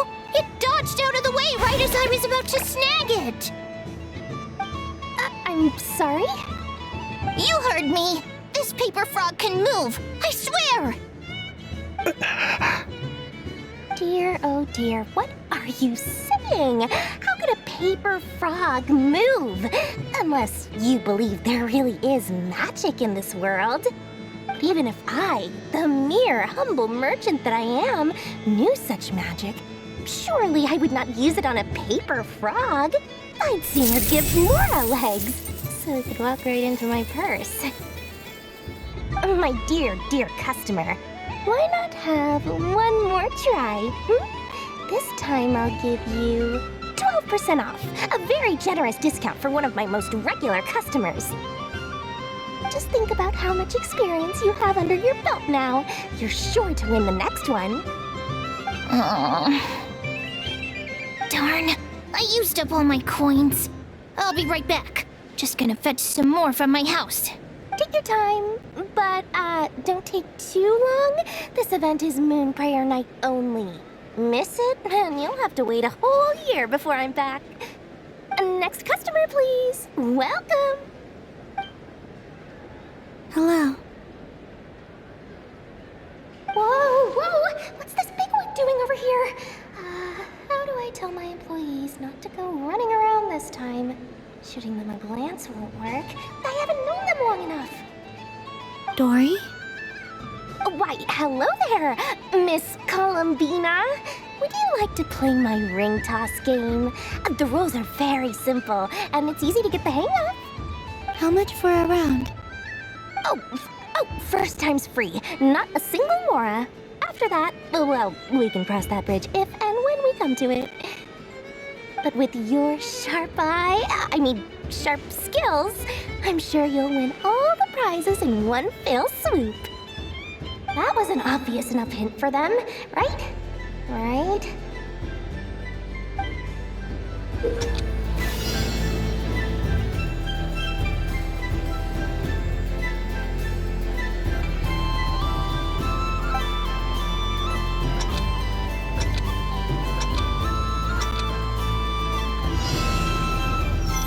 Here comes the ring! Oh, peanuts.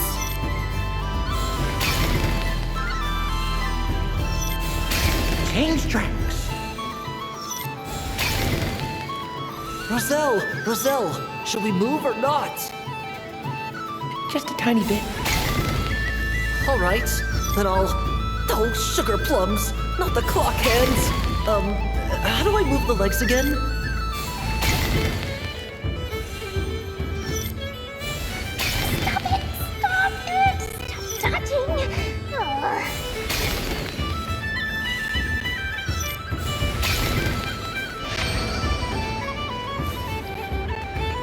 Let's see now. Wow, very good. That's the highest score we've had all night. And here's your prize. Now, how about another round? As for the cost... Happy Moon Prayer Night, Miss Columbina. Happy Moon Prayer Night, Durin and Hat Guy. Are you here to play the game? Yes.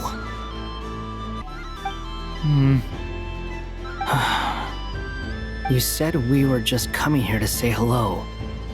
I did, but then I recognized a few more people as I got closer. Do my eyes deceive me? Is that... It's our little dragon! He's all grown up! Someone's popular. Well now, since you came all this way, why don't you try out this lovely game we have going? First try is free! He'll have a go. It's only one free try per customer. You can't give your try to him. I'm aware. How has Elder Almond been lately? He's in great shape. He goes for a run in the forest every morning to stay fit and healthy. He tried to go boat racing with Firecracker a while back, but he couldn't even make it onto the Lotus Leaf. Firecracker was in fits of laughter. How about you, little dragon? Can you still fly? Yes, I can. But you've become less chatty. Has growing up been tough on you? We call that maturity. You know, the thing people sing about. The knight wields a sword of stone to defend those hearts that are made of gold. Stone is very heavy. That's what keeps him from talking too much. That's awesome! I want to be a knight when I grow up too. Ring, here I come! Oh, the hat-wearing man. I never thought I'd see you again. You seem more determined than when I saw you last on the train. If you say so. Oh, I do say so. The people you once helped see it clearly. It's because you are once again on the right track. May the engine in our hearts propel us to the station of our dreams. I can move! I can move now, Roselle! What are they doing? Running into the rings like that? You got them all so quickly! I have never seen anything like this in all my travels. Is this guy actually an old friend of theirs? But how? They're origami animals and clockwork people from a fairy tale. Getting to know them would be quite an arduous task, unless they share a hometown? I have to get to the bottom of this. Next time I see the Great Mage Alice, I shall demand answers. Thank you, Dori. I had a lot of fun. Now for your prize.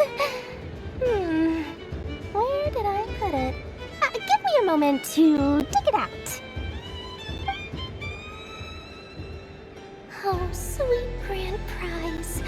How I wish I didn't have to let you go. Good thing I have already turned a profit from the customers earlier in the night. Otherwise, I'd have wasted all my hard work. Okay, I'm back. What? I leave for 2 seconds and someone's already claimed the grand prize? Oh, well, these things happen, you know? Perhaps you'd be interested in one of the other prizes instead. We've got all kinds of wonderful goodies here. Is this the thing you wanted? Here, you can have it. Huh? But... Don't worry about it. It will be happier with you. Oh, thanks so much, miss. Moon Goddess. Oh, goodness gracious, Columbina. Give me strength. How am I supposed to make any more money from this child at this rate? Daddy, look! That's the game I was telling you about! Forget it. She is the Moon Goddess after all. I'll think of some other way to swing this. Huh? Oh, someone already won the grand prize. You can take mine if you want. What? Why? Why are all these bleeding hearts coming here to ruin my business? Happy Moon Prayer Night, everyone.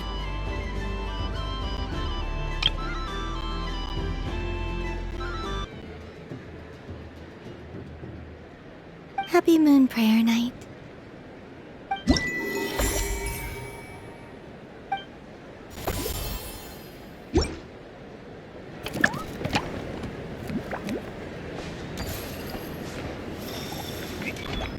What's this? Should I give it a try?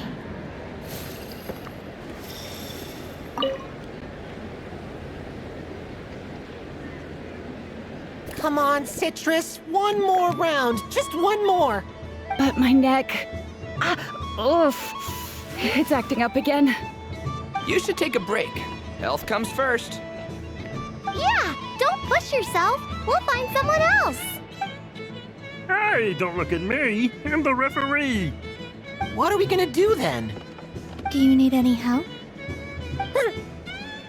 Yes, we do. We need one more player for our game. All right. Could you teach me how to play? Is It's really simple. You just throw the dice and move by that number of tiles. First one to reach the finish line wins. Rolling a hamster means you move 1 tile. A paper frog is 2 tiles, and a flying squirrel is 3 tiles. 'Cause they go the fastest. Okay, I get it. So, we're all set? In that case, please take your places and let the game begin!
And the winner is the Moon Goddess! Congratulations!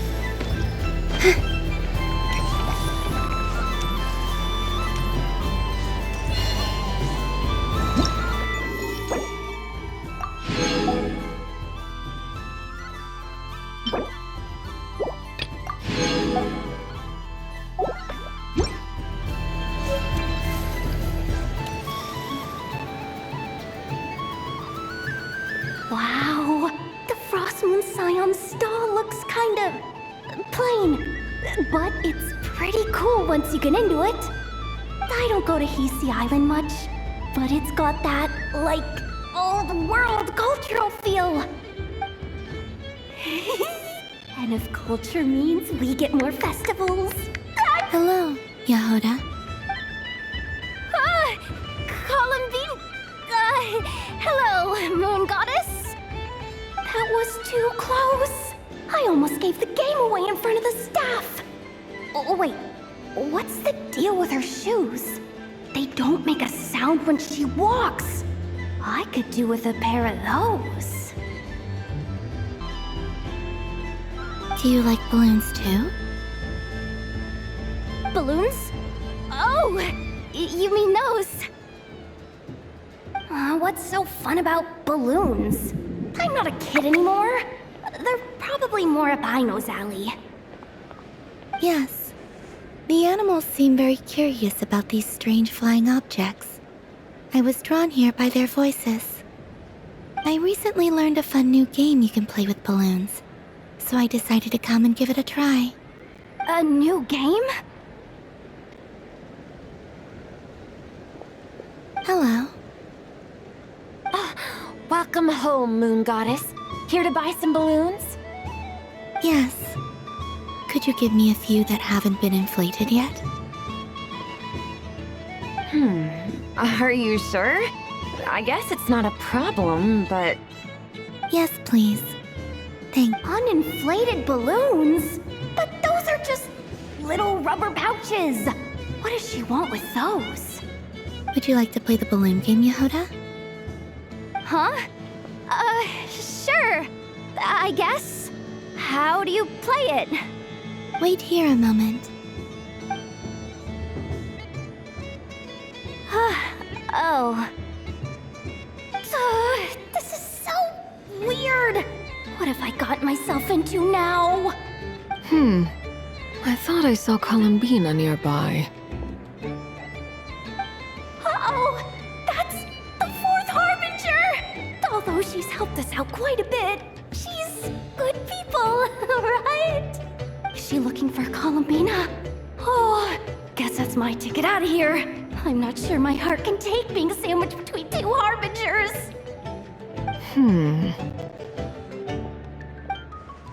Which stall is she checking out? Oh, it's that other Frost Moon Scion's one. Try on the headgear, see what it's like having antlers or animal ears for a day. Oh, I wouldn't be caught dead wearing that stuff. So embarrassing. I have enough gear to carry as it is. Wait, what? She put it on? How peculiar. This would take some getting used to. I wonder if this is what it's like for Lynette. It really suits you, ma'am. What is this? She was so intimidating a moment ago, but now, dang, she's really rocking those ears. How does she make them look so cool? I suppose I may as well keep them on for now. All part of the festive experience. She's coming this way. How do you do, Miss Jahoda? Oh, jeez. Don't talk to me while wearing that thing. Where am I supposed to look? Oh, hey there. I'm looking for Columbina. Have you seen her? She just... Huh? Oh, wait. Is that what she meant by balloon game? Yeah. Huh? No fair! How come I get caught in the crossfire? An ambush from the rear? Is this a declaration of war, Columbina? Would you like to play too, Arlecchino? Seriously? Are they gonna start some beef right here, right now? Gladly. That said, I believe there is another who would like to join. Boss Nev! Thank goodness! You've gotta get me out of here! Things are... Hello there. I'd like 10... no, make that 20 balloons, please. Uninflated. What? Miss Moon Goddess, I hope you're prepared to pay the price for assaulting my employee. Welcome to the game, Nefer. Just to be clear, let's keep this a fair fight, okay? No strange powers, please and thank you. Naturally. Don't just stand there, Jahoda. Aren't you going to team up with me? Huh? Do I have to? Of course. Don't forget, the Curatorium has a reputation to uphold. I knew something like this was gonna happen.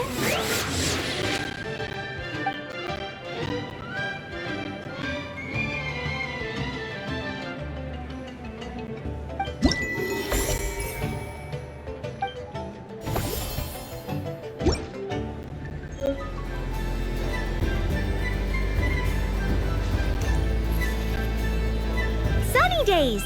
I prefer sunny days. Ah, well, you are as warm as the sun itself, Moon Goddess. Very well. I believe your spirit animal has to be this most adorable chic badger. Wow! Thank you, Mr. Talking Magic Lamp.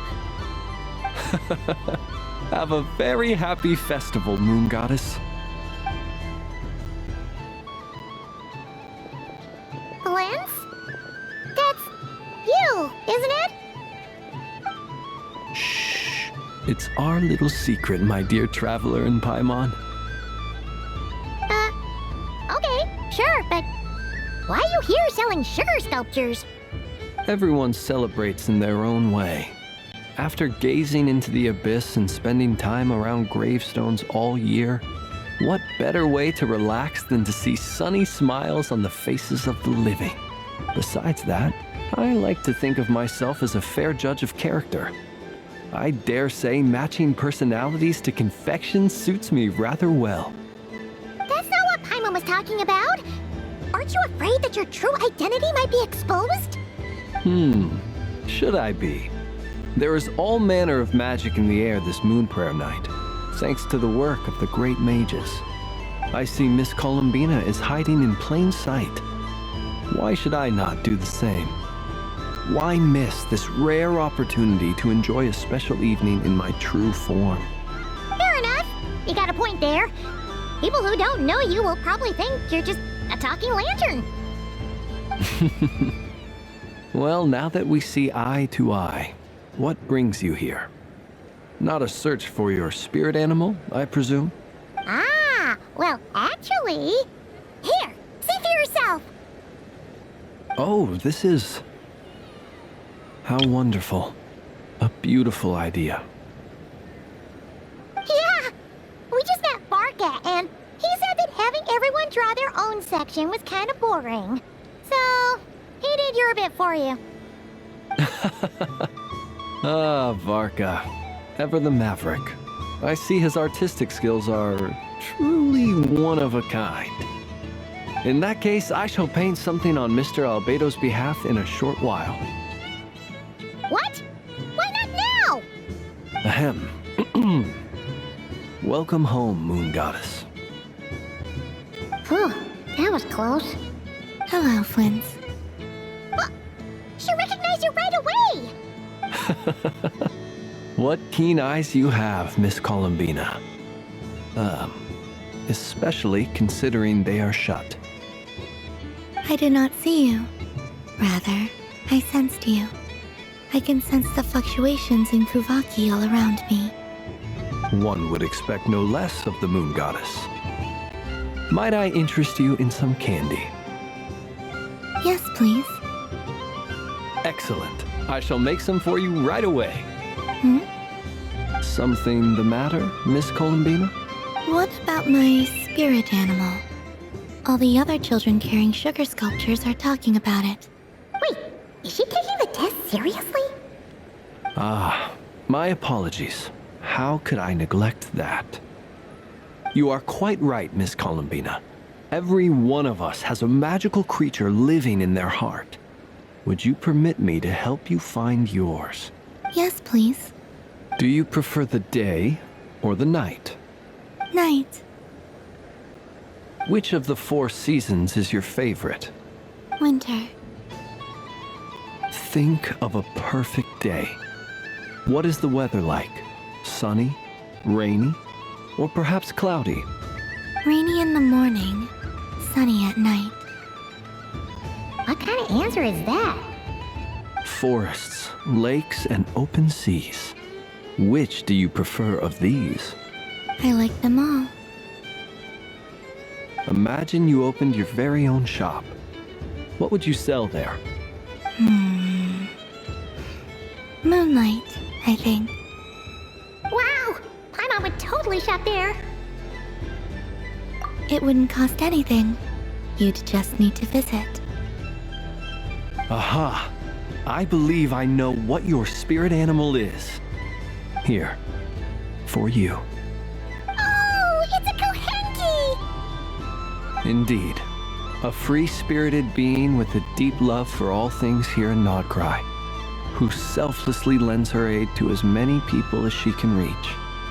It is the perfect fit for you, Miss Columbina. Thank you. It would be my honor. But you shall have to forgive me. We have known each other for quite some time. So instead, would you accept this sugar sculpture as a token of our friendship? It's a lantern. Hey, why don't you two go enjoy your candy over there? Paimon wants to try out this spirit animal thing too. Right, come on, play ball. I got this drawing done. But I want to hear Paimon's answers. But it'll probably take ages. Paimon's a complex soul. And we don't want your candy to melt while you wait, huh? Oh. Okay then.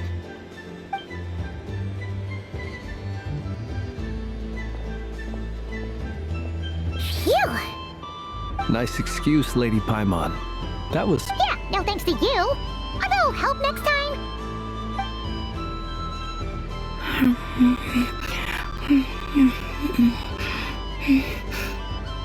It's sweet. Is that Lockaberry? I wonder what flavor the traveler got. This way! This way! It's the candy-selling lantern! I'm coming! Of course. Traveler, maybe we can share? Yes. I found out recently that people share their food sometimes, so I'd like to try it. Or... is that a no? Thank you.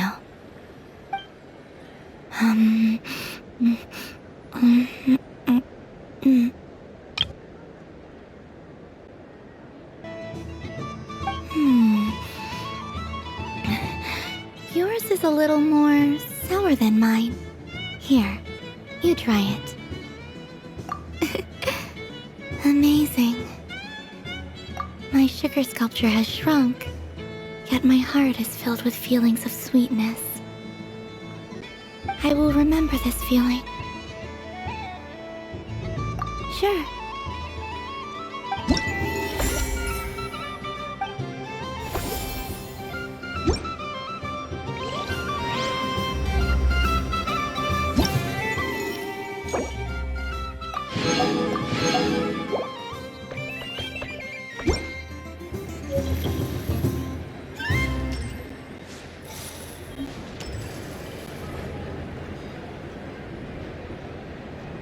I wish for a never-ending supply of Laka berries.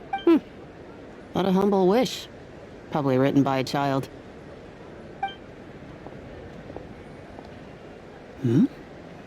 Is that Llama the Moon Chanter?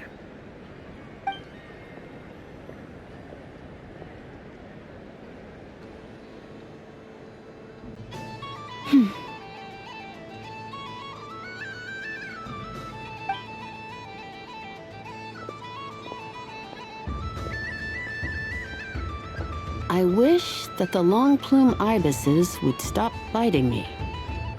Oh dear, poor Llama. All right, I'll write that one down for you. I got it. While everyone else is celebrating Moon Prayer Night, you're as busy as ever. I don't mind. It's rewarding work. A good kind of busy. My antlers are at their heaviest tonight, and the Kuvaki waves are especially strong. But as I help these dear friends hang their wishes up, I feel a great peace within myself that is hard to describe. You see, they are all such beautiful wishes, and they are ones that we can fulfill by our own strength. Do you blame me, Llama? I want to hear your honest answer. It is by the help of so many people that I can return to the moon. But I feel as though I've hardly done anything in return. You've done plenty, Columbina. I say this in earnest, both as someone who knows your history, and also... What about as a moon chanter? I feel proud to honor our moon goddess's wish. And I'm sure any moon chanter in history would have felt the same way. Thank you for your kind words, Llama. But... Since you asked for my honesty, I won't lie to you.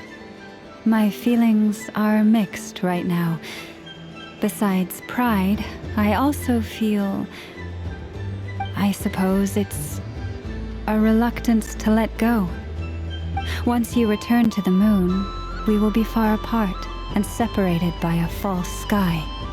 I'm sure those of us left behind will gaze up at that sky, yearning for the moon once in a while, just as you used to do.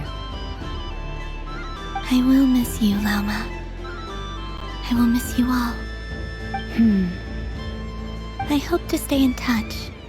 I will try and find some way to send messages down from the moon. Perhaps you could use Kuvaki. I've heard Jahoda say that signals can be sent using long and short waves, or strong and weak lights. That sounds a little complicated. We could prepare a codebook beforehand, but... You're right. It wouldn't really suit you. Still, whatever happens, I believe that you will find your own unique way of communicating with us. And now that I think about that, my heart feels lighter. Because you trust in me? Yes. I have faith in you, and in the power of truth. In my experience, the truth tends to be difficult. But that's what makes it stand out from what is false. So I'm confident that your thoughts and your love will shine through the curtain of lies. Thank you. Now, could you help me hang up my wish? Is this? I wish that all who dwell in this moonlit world can find a place to belong. And I wish that I shall one day see my friends again. It's 2 wishes. I hope that's not too greedy of me. Not at all. And I think you speak for us all with the second one.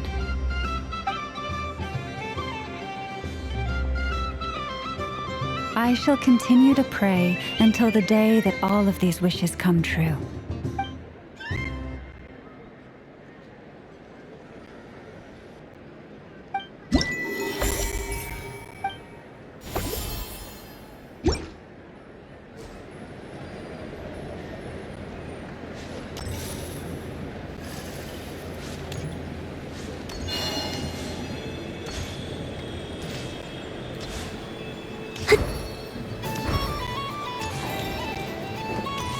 What's this?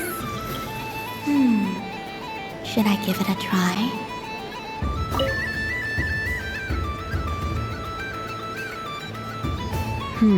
I don't have enough data. Need more samples. Is this one of the amusements? Or is it a research project? Bit of column A, bit of column B. I'm currently running some synchronization tests on these bots. Basically, you need to press the button to help them successfully obtain the treasure. But you've got to time it right. I'll record your data, which will be used to improve the robot's accuracy. But, ma'am, I mean, Moon Goddess, don't you think you should take your eye mask off first? There's no need. I will be all right. Okay then. Whatever you're comfortable with. Great. Then let's begin.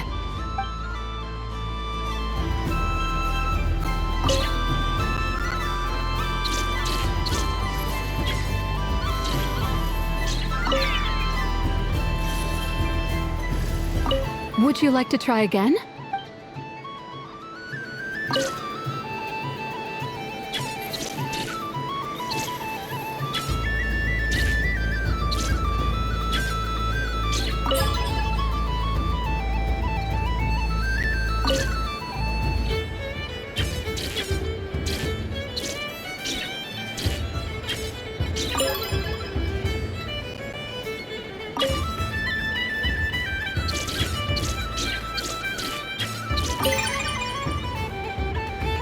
Nice! Data collection complete!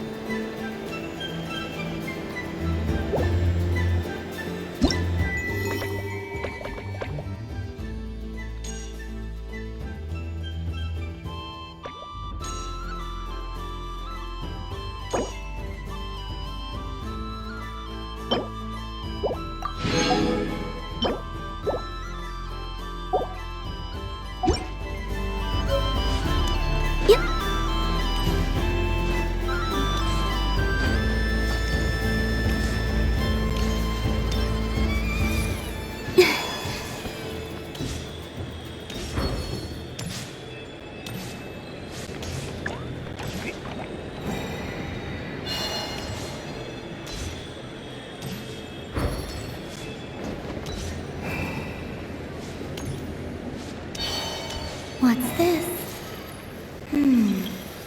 Should I give it a try?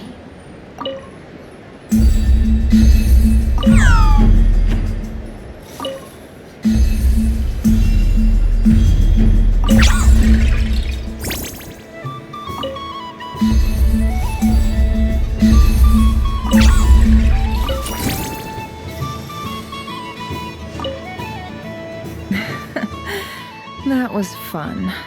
It's a shame Ashru doesn't like playing with water. Alright, oh. A gift? You shouldn't have, Miss Columbina.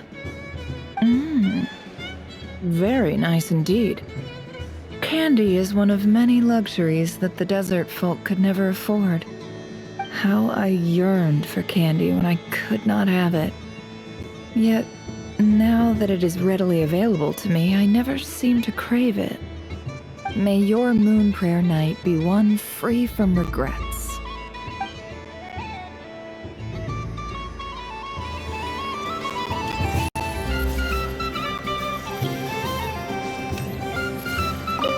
Yes. May everyone's wishes come true. Why, thank you. Don't mind if I do. Oh, my. It's so sweet. I'm so accustomed to plain, simple meals that this sweet treat is quite a shock to the scent, but I savor this moment in its entirety because it tastes like true friendship.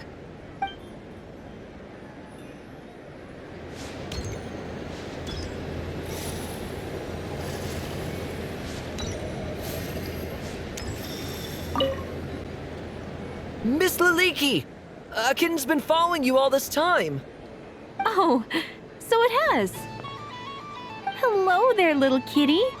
May the moon light your path. Did Lady Llama send you? Or was there something you needed?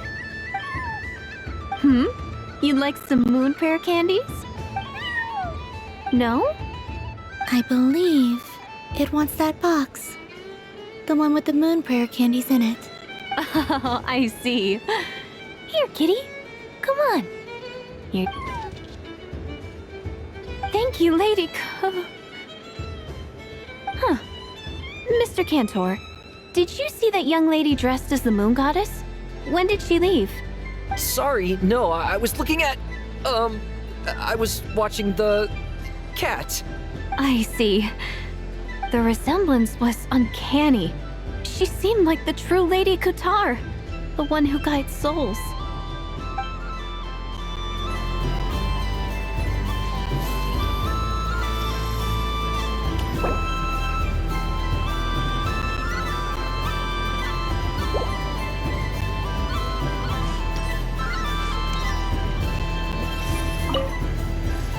I've seen Linny and the other children play this game before.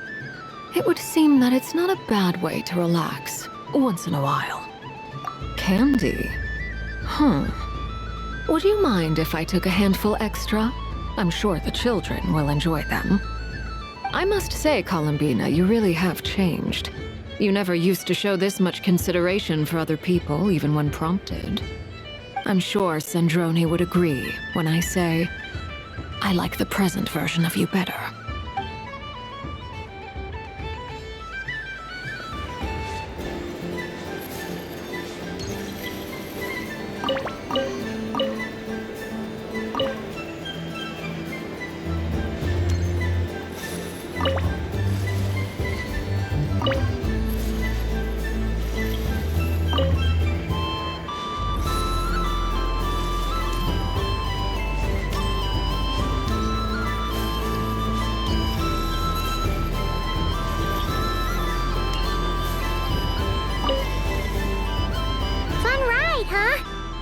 You and Columbina looked pretty sad to leave.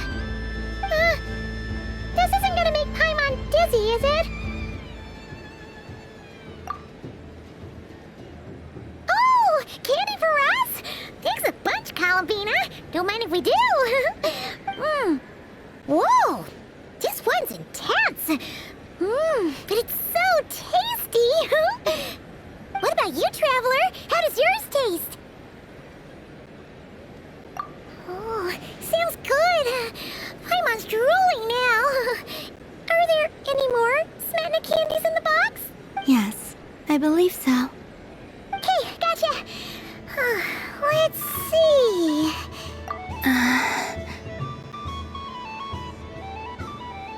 Sure. This one, and yep, this one looks right too.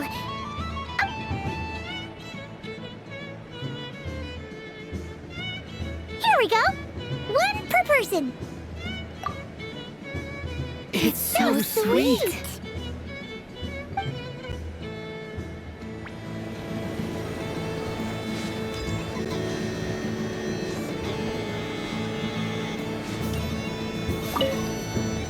Done being a do-gooder yet?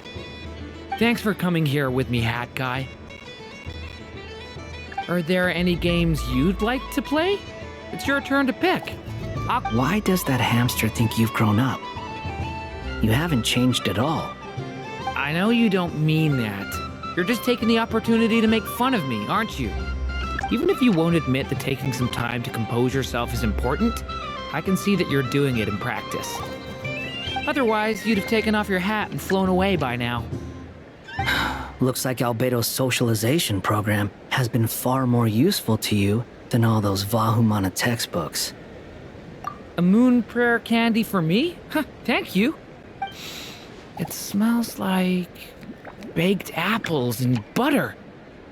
Reminds me of Good Hunter, a restaurant in Mondstadt. I always have to resist the temptation to go. I understand your homesickness, Miss Columbina. I have a double dose of it. Because both Simulanka and Mondstadt are my home.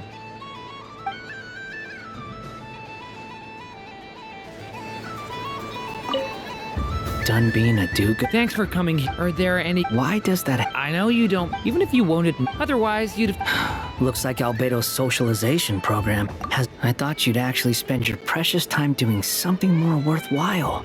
Everyone has to take one? Well, fine. I'll take mine.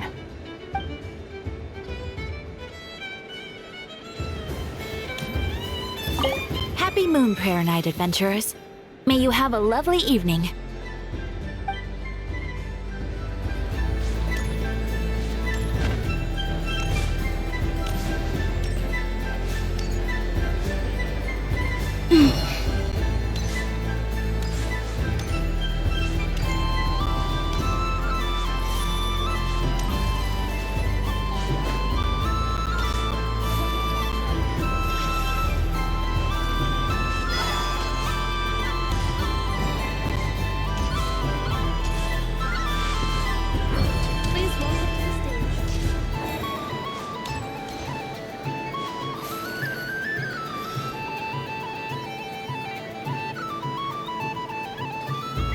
Well, well, look who it is. I heard someone went and disappeared on us the moment we let her out of our sight. They looked all over for you. Frankly, I didn't think you'd be back for Moon Prayer Night. Were you worried about me, Sandrone? You'd like that, wouldn't you? Do you even hear what you're saying? It seems to me like you disguised yourself with festive headgear, just so that you could come see me on Moon Prayer Night and make sure I'm okay. You did— You? Ugh, I thought you couldn't see! I cannot. But I sense the confusion of those around us rippling through the Kuvaki currents. Based on what I know about you, let me guess what you're wearing. Is it cat ears? Hey, shut up! I'm only here to protect the Fatui's interest in this territory.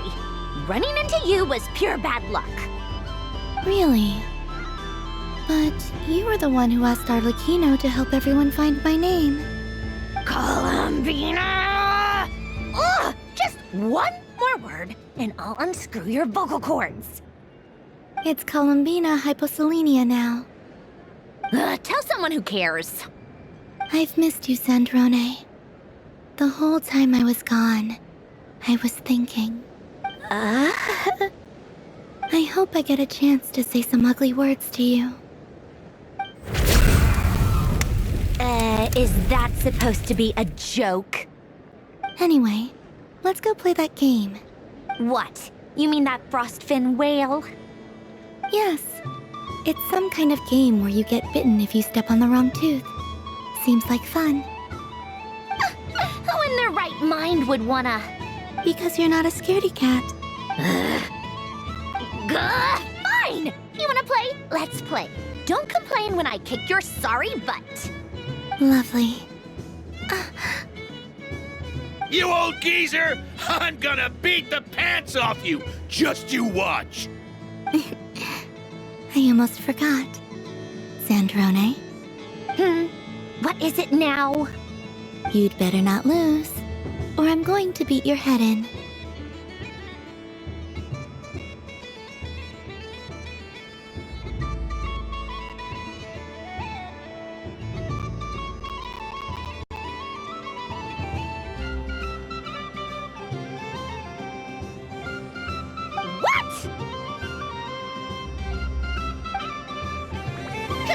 Allow me to demonstrate since I'm feeling so nice.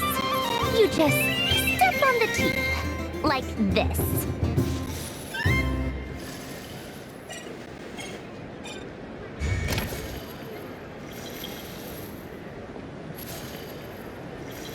Which should I pick?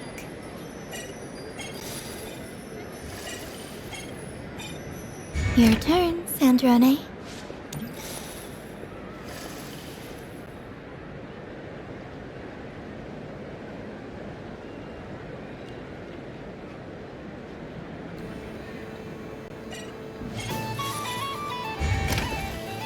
Don't come crying to me if you get bitten.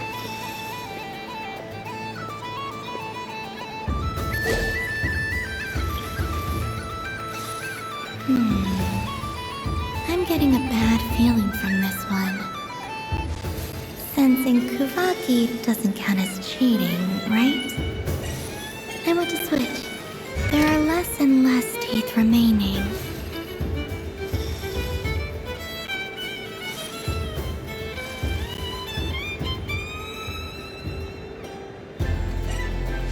Huh? What's that noise?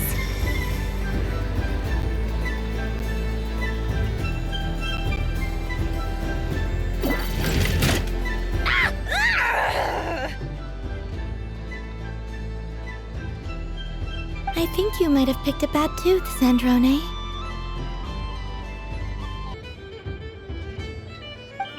Shut it! Do you need any help? It seems like you're stuck.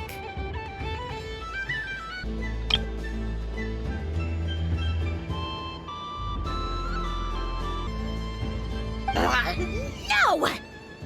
It's just a blasted toy! How is its grip this strong? Stop laughing! All right. Well, you lost. So just like I promised. Hey! What are you doing? Are you seriously?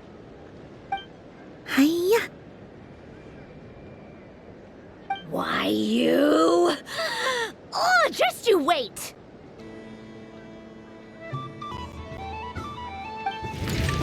Rematch! Are you all right, Sandrone? That was quite a strong bite. Are your clockwork parts? Quit your fussing! I don't need it! All right. I'll go first this time.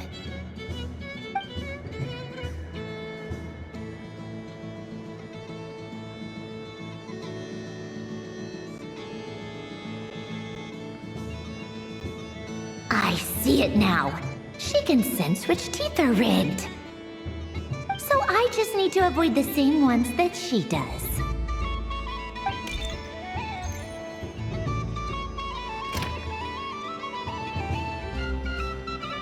This one. She avoided that one then? Now I've got you. All right, my turn.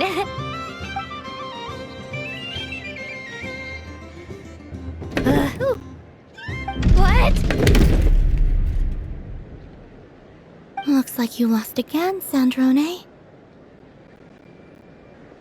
Wait! There's more than one bad tooth!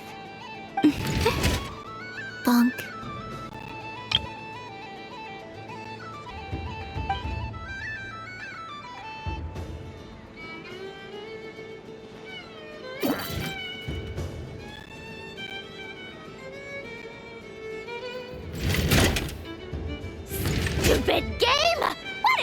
up with this? Are you alright, Sandrone? You said some nasty things just now. Oh, I'm peachy. Should I let you bonk me on the head as well? Ah, forget it! Come on, bonk away. It can be your consolation prize for losing so badly. I told you, forget it! Gah, you've always been so annoying. Singing right outside my door, inviting yourself to my tea parties, going AWOL. And now you're off to the moon or something. Of all my days with the Fatui, the times I spent with you, Arlecchino, and Rosaline, they were my favorite. I will not forget them, just as I shall not forget this moment. We'll always be friends, no matter where we are, right? Who would want to be your...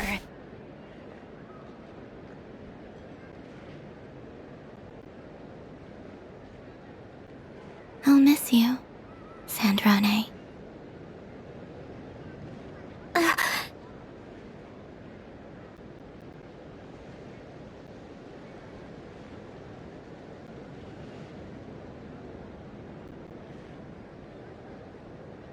Goodbye, Sandrone.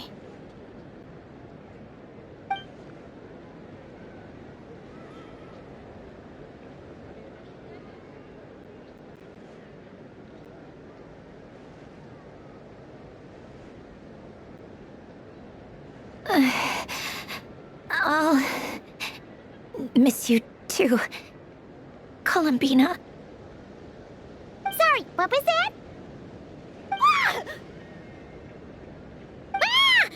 Yeesh! No need to freak out. What's wrong? We've been looking everywhere for you. What do you want?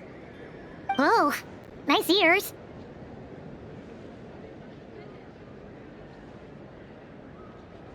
What do you want? This.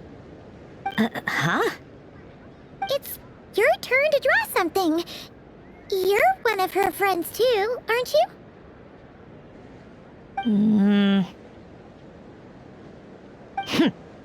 Doesn't know how lucky she is.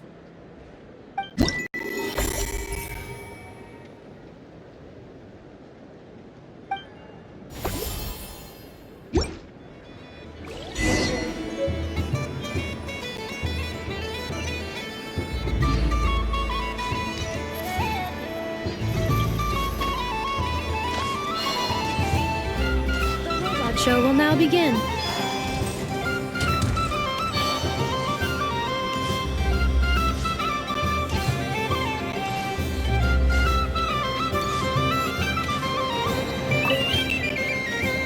Traveler. Hey there, Columbina! Are you done checking out the festive amusements already? Are you sure you don't want to look around some more? You might not get another opportunity like this for a while. Right now, what I'd like to do is... Thank you. But I think I've had enough fun for one night. I've made plenty of precious memories. Really? You're sure you don't want to have a little more fun out there? Yes, I am sure.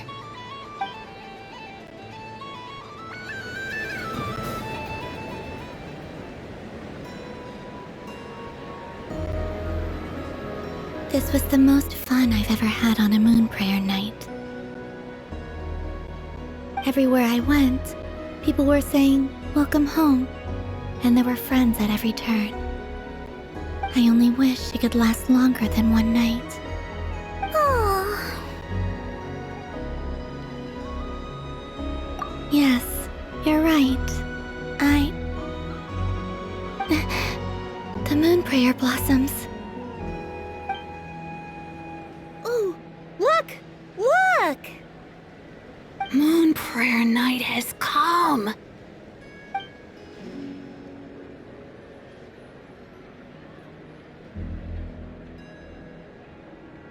The moon beautiful. Happy Moon Prayer Night, dear. Happy Moon Prayer Night! Happy Moon Prayer Night.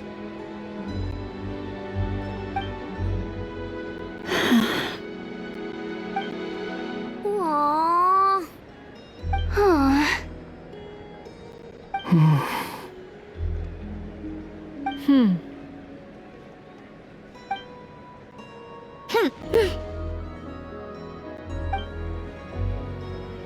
Time flies when you're having fun.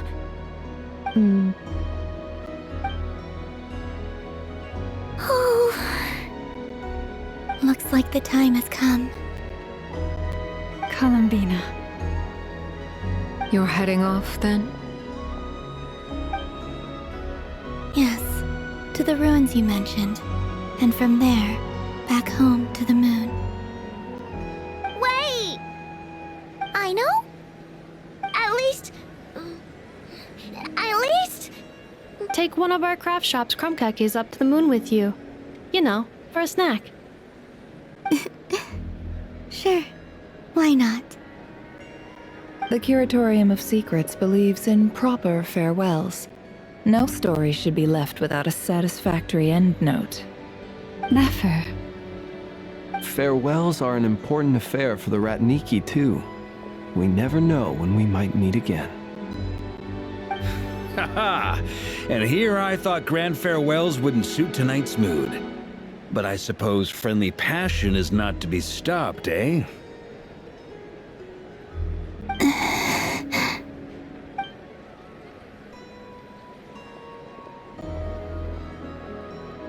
We made a little something for you, Columbina. Ta-da! What is it? A Moon Prayer Night greeting card with drawings by all of your friends.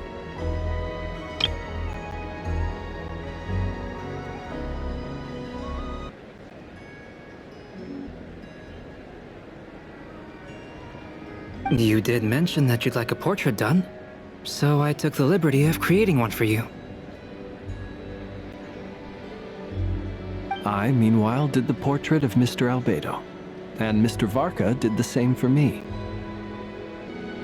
I mean, I think my work was pretty true to life, don't you think? The picture of Ashru was my doing. The two of you seem to get along rather well. Oh, wait, was I the only one who did a full-body picture? That's so embarrassing. I did pictures of me and Ineffa. I did my own portrait and one for Hat Guy. Plus, there's the two mages, Arlecchino and Sandrone. So, if you ever miss us, just flip the card open and we'll all be right there with you.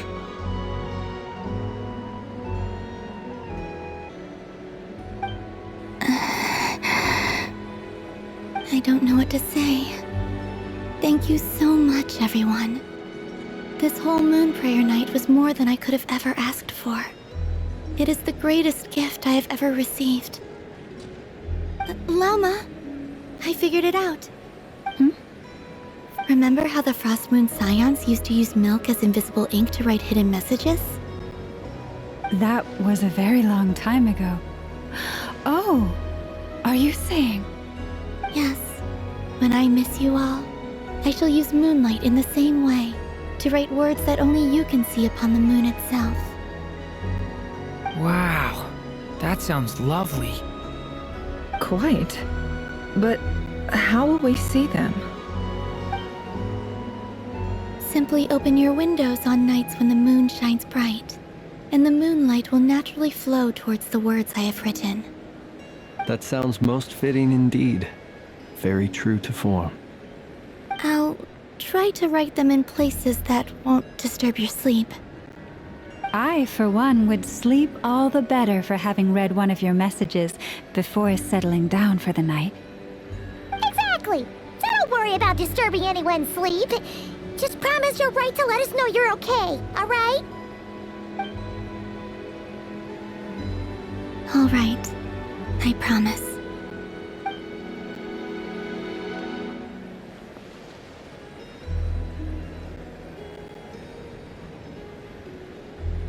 In that case, Columbina? I'm ready.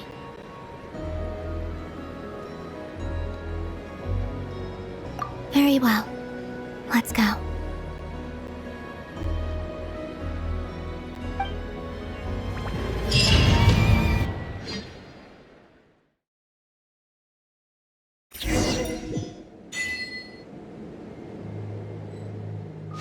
In just a few moments, I will be gone. I still don't know what to expect on the moon. Will I really be able to send messages to my friends? The Kuhenki, the animals of Not Cry. I'll never get to see them again. I wonder where I'll be when the next moon prayer night comes.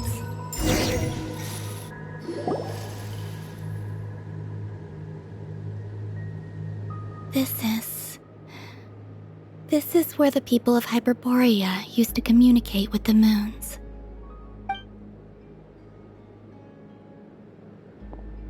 Eternal moon, frost moon, iridescent moon. When the power of all three converge, the gate to the moons shall open. Moon marrow preparations are complete. Only the final step remains. I'm sure Nasha Town is livelier than ever at this moment. Yeah, it's a shame you couldn't be there for it, but it's now or never, right? It's fine. I'm more than happy with this. My last piece of luggage. My only piece of luggage.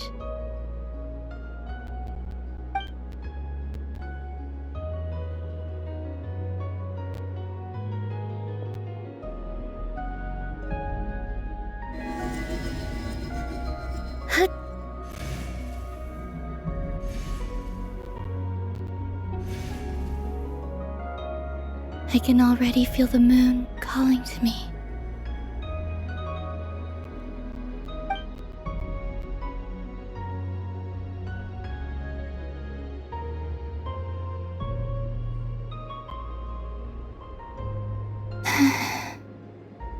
Your home lies on the far side of this light, Columbina.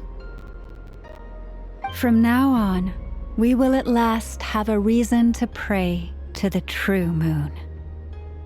Columbina. Yes? I'm listening. Be sure to come back and see us when you get the chance.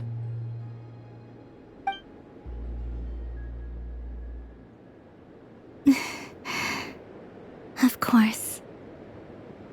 But if that chance doesn't come, then remember that you have friends on this planet. People who will miss Columbina. Yes, I will. Thank you for everything you've done for me. And remember, come night or day, the moonlight shall always connect us. Well then, farewell, my friends.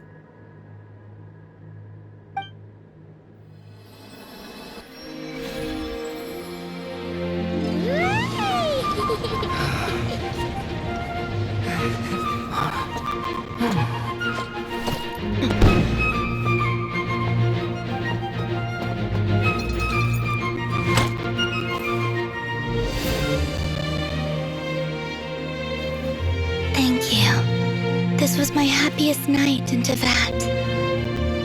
Farewell, Columbina.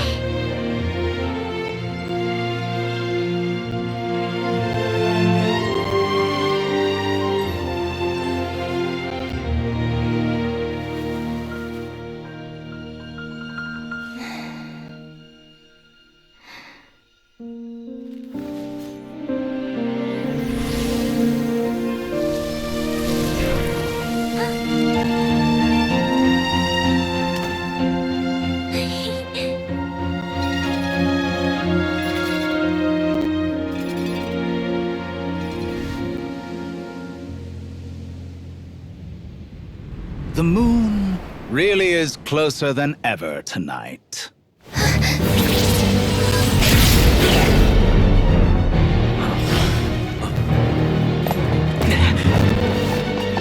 Columbina.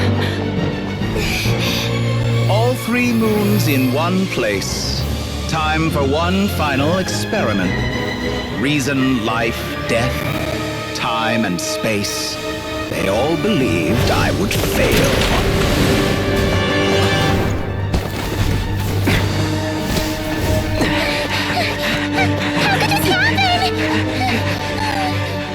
But Tevat's primordial power never did belong to the throne of heaven. And now, they are mine.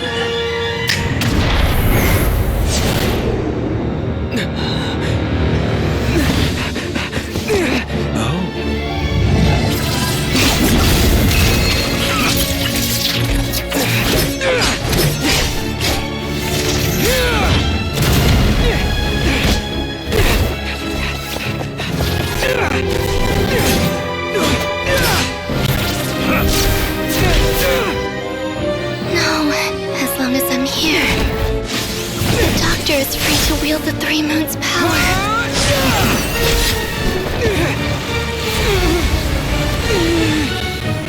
It's the only way.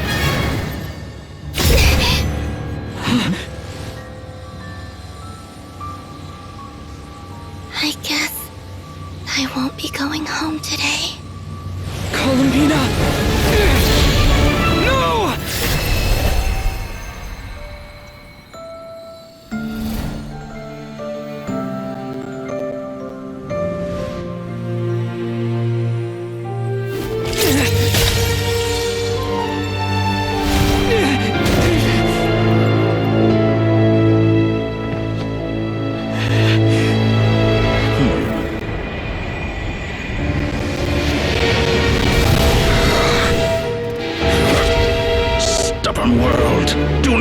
To control me.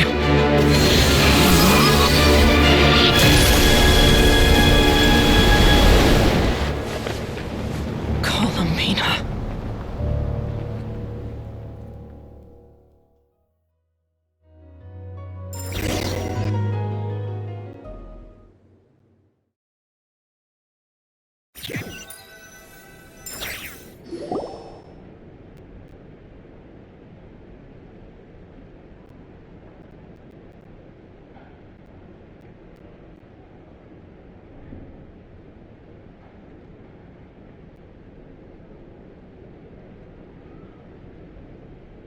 Are you all right? Do your wounds still hurt? I had someone prepare a little medicine that could prove effective. Take it if you need to. In that case, let me relate the contents of the call we made to Alice after the incident occurred. That Dori is a crafty one. He distracted the Hexenzirkel by creating a huge fuss at Tevat's borders. I'd assumed that the cause was an abyssal intrusion from the outside world, which in fairness is a rather common occurrence. But after learning that you managed to influence the phantoms in Nordcry, I realized that perhaps this interference could have come from within Tevat instead. But we weren't able to change their fates. True, you couldn't change how their stories ended, but you did build some variables around yourself. Variables? Yes, things you heard that you could not otherwise have learned, ideas that would otherwise have never crossed your mind. All these things are variables.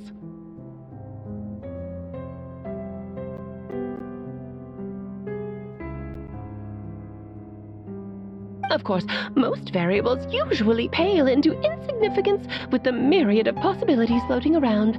But the moment you start treating them as building blocks and intentionally stacking them, that changes things. That's what Dotore did, and it's how he created the necessary conditions so that when you activated the portal tonight, it played right into his plan. However, we have no way of knowing exactly what he did. Yeah, we also need to ascertain Columbina's status. And that about sums it up. As I suspected, Dottore has disappeared completely. If it's any consolation, he wasn't able to control Columbina as he might have wished to. Oh no! What? She did what? All we saw was Dottore appeared and used some kind of power. The next thing we knew, he and Columbina were gone and you were falling into the sea.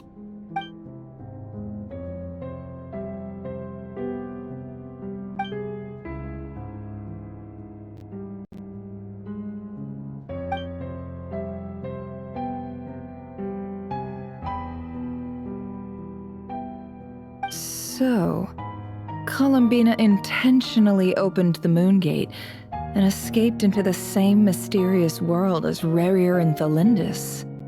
Sounds like bad news.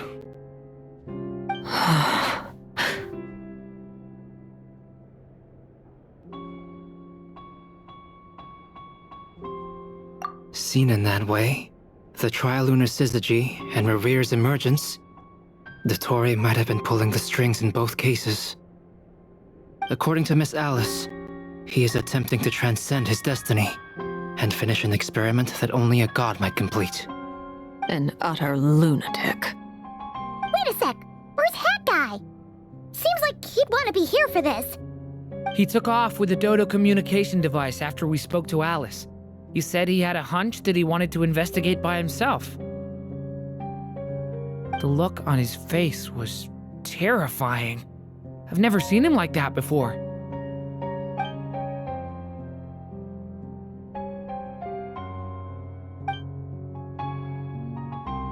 I'm back. Hat Guy! I went to look for the Hyperborean phantoms again. I think I've gotten to the bottom of it.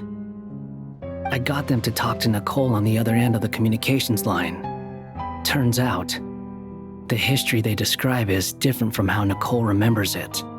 Really? But how? Surely Nicole can't have been wrong. Because the phantoms are the ones who are deceived. They speak of a savior who appeared in their history. One who this savior promised to create a new moon within the false sky, and even bring back their moon goddesses. Foolishly, they believed in him, and told him everything he wanted to know about the moons.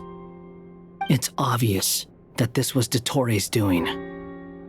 Now you mention it, the first time we entered the Hyperborean ruins, we heard the phantoms discussing their history, and I remember Nicole commenting that something sounded a little strange. But Dottore shouldn't have been able to get in there in the first place. He didn't. Nicole said that this was an anomalous state triggered by disruptions in the causal connections between phantoms from the same era. The variables that Dottore put in place were substantial enough that they even affected phantoms that he never met. So it's not that their memories were unclear. They'd been tampered with. That's exactly the possibility Dottore was trying to manufacture. He turned these variables into knowledge and engineered the situation so all that knowledge would fall into his hands. Then, he harnessed that knowledge on Moon Prayer Night to truly create a false moon. How is that even possible? To be precise, he exploited a weakness in the way the spell works. The spell senses Kuvaki to detect the moon's location. So, as long as the false moon more strongly resembled a moon than the frost moon beyond the skies, the gate would teleport Columbina to the false moon's location. In other words, to Dottore's side. Once he had her under control, the teleportation spell remained active, and he manipulated her power to seize both moon marrows. At that moment, the moon marrows disappeared right before our eyes. It was already too late, even as we were leaving the ruins. By then, Dottore had already amassed the power of all 3 moons. So, where does that leave us? What do we do now? I'd certainly like to know what Her Majesty thinks, now that the concerns I expressed to her have come to pass. But we cannot simply sit and wait for her to decide the matter. in any case. It is not the Fatui Harbinger Damselette who sees us as her friends, but rather Columbina Hyposelenia. If, even in such extreme circumstances, Her Majesty will not lift the prohibition on Harbingers drawing steel against one another, then I will do as my heart demands. I will fight as Peruware instead. Oh, Arlecchino! Time is short, so I'll make the first move.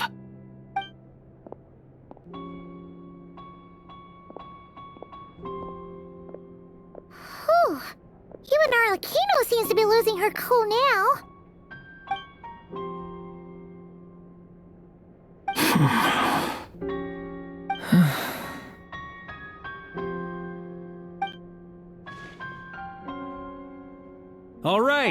All right. Lose those dejected looks for a moment and let me get a word in. It looks bad, I won't lie. Very bad, in fact. So Dottori's pulled some real dirty tricks to gain the upper hand. For now. And yeah, it's to the point where even the mages say that his variables have affected destiny. I'm not so sure, though.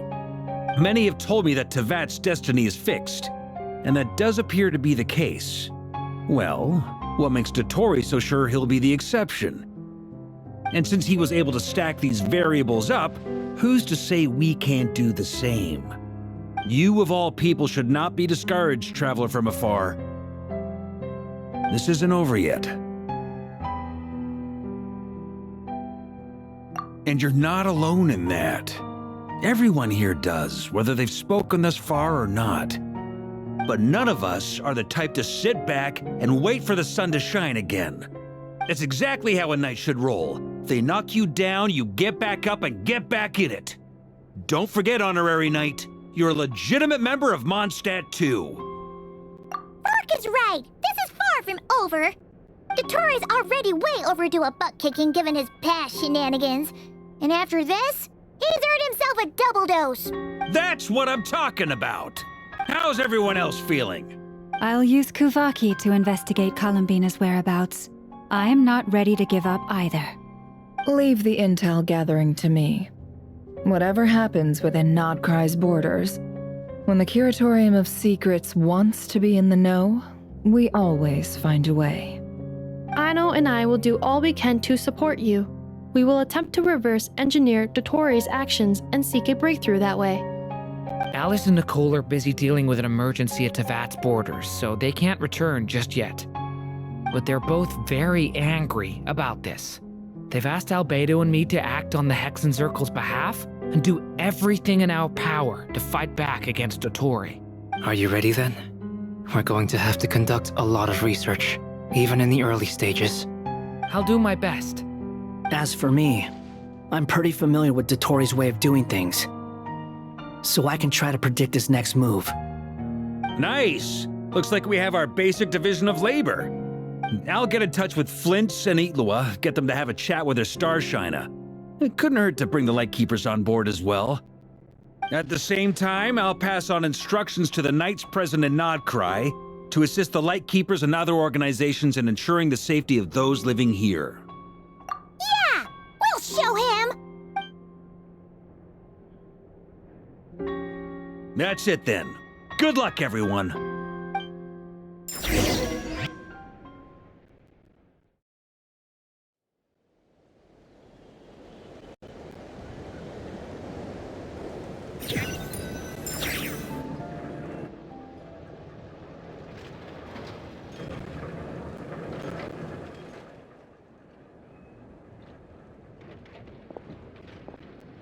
I never thought that Columbina would become my real name.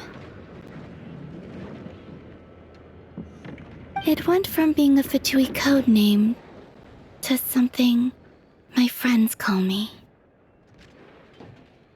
And remember, come night or day, the moonlight shall always connect us.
I haven't given up yet. Columbina, all of her friends, none of them would ever just give up like this. Give us a little more time. I can't promise anything, but I'll do everything I can.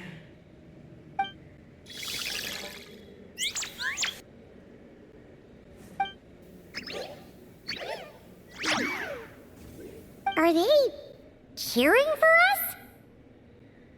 Thank you! Do you need us to help you with something?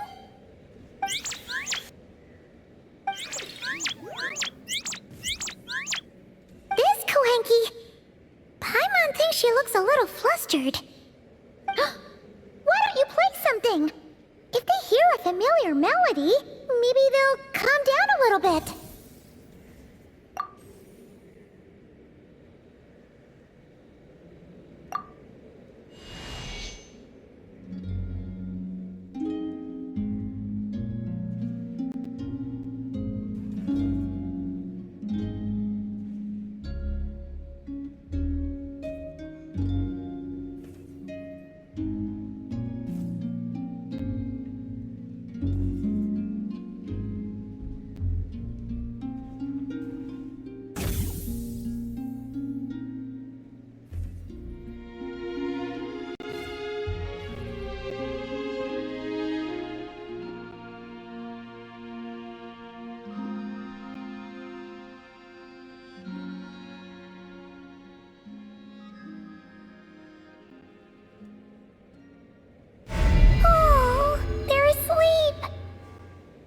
Like they haven't had a good rest in a long time.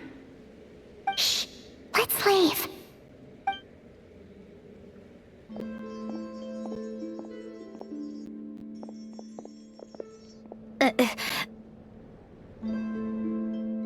Sandrone!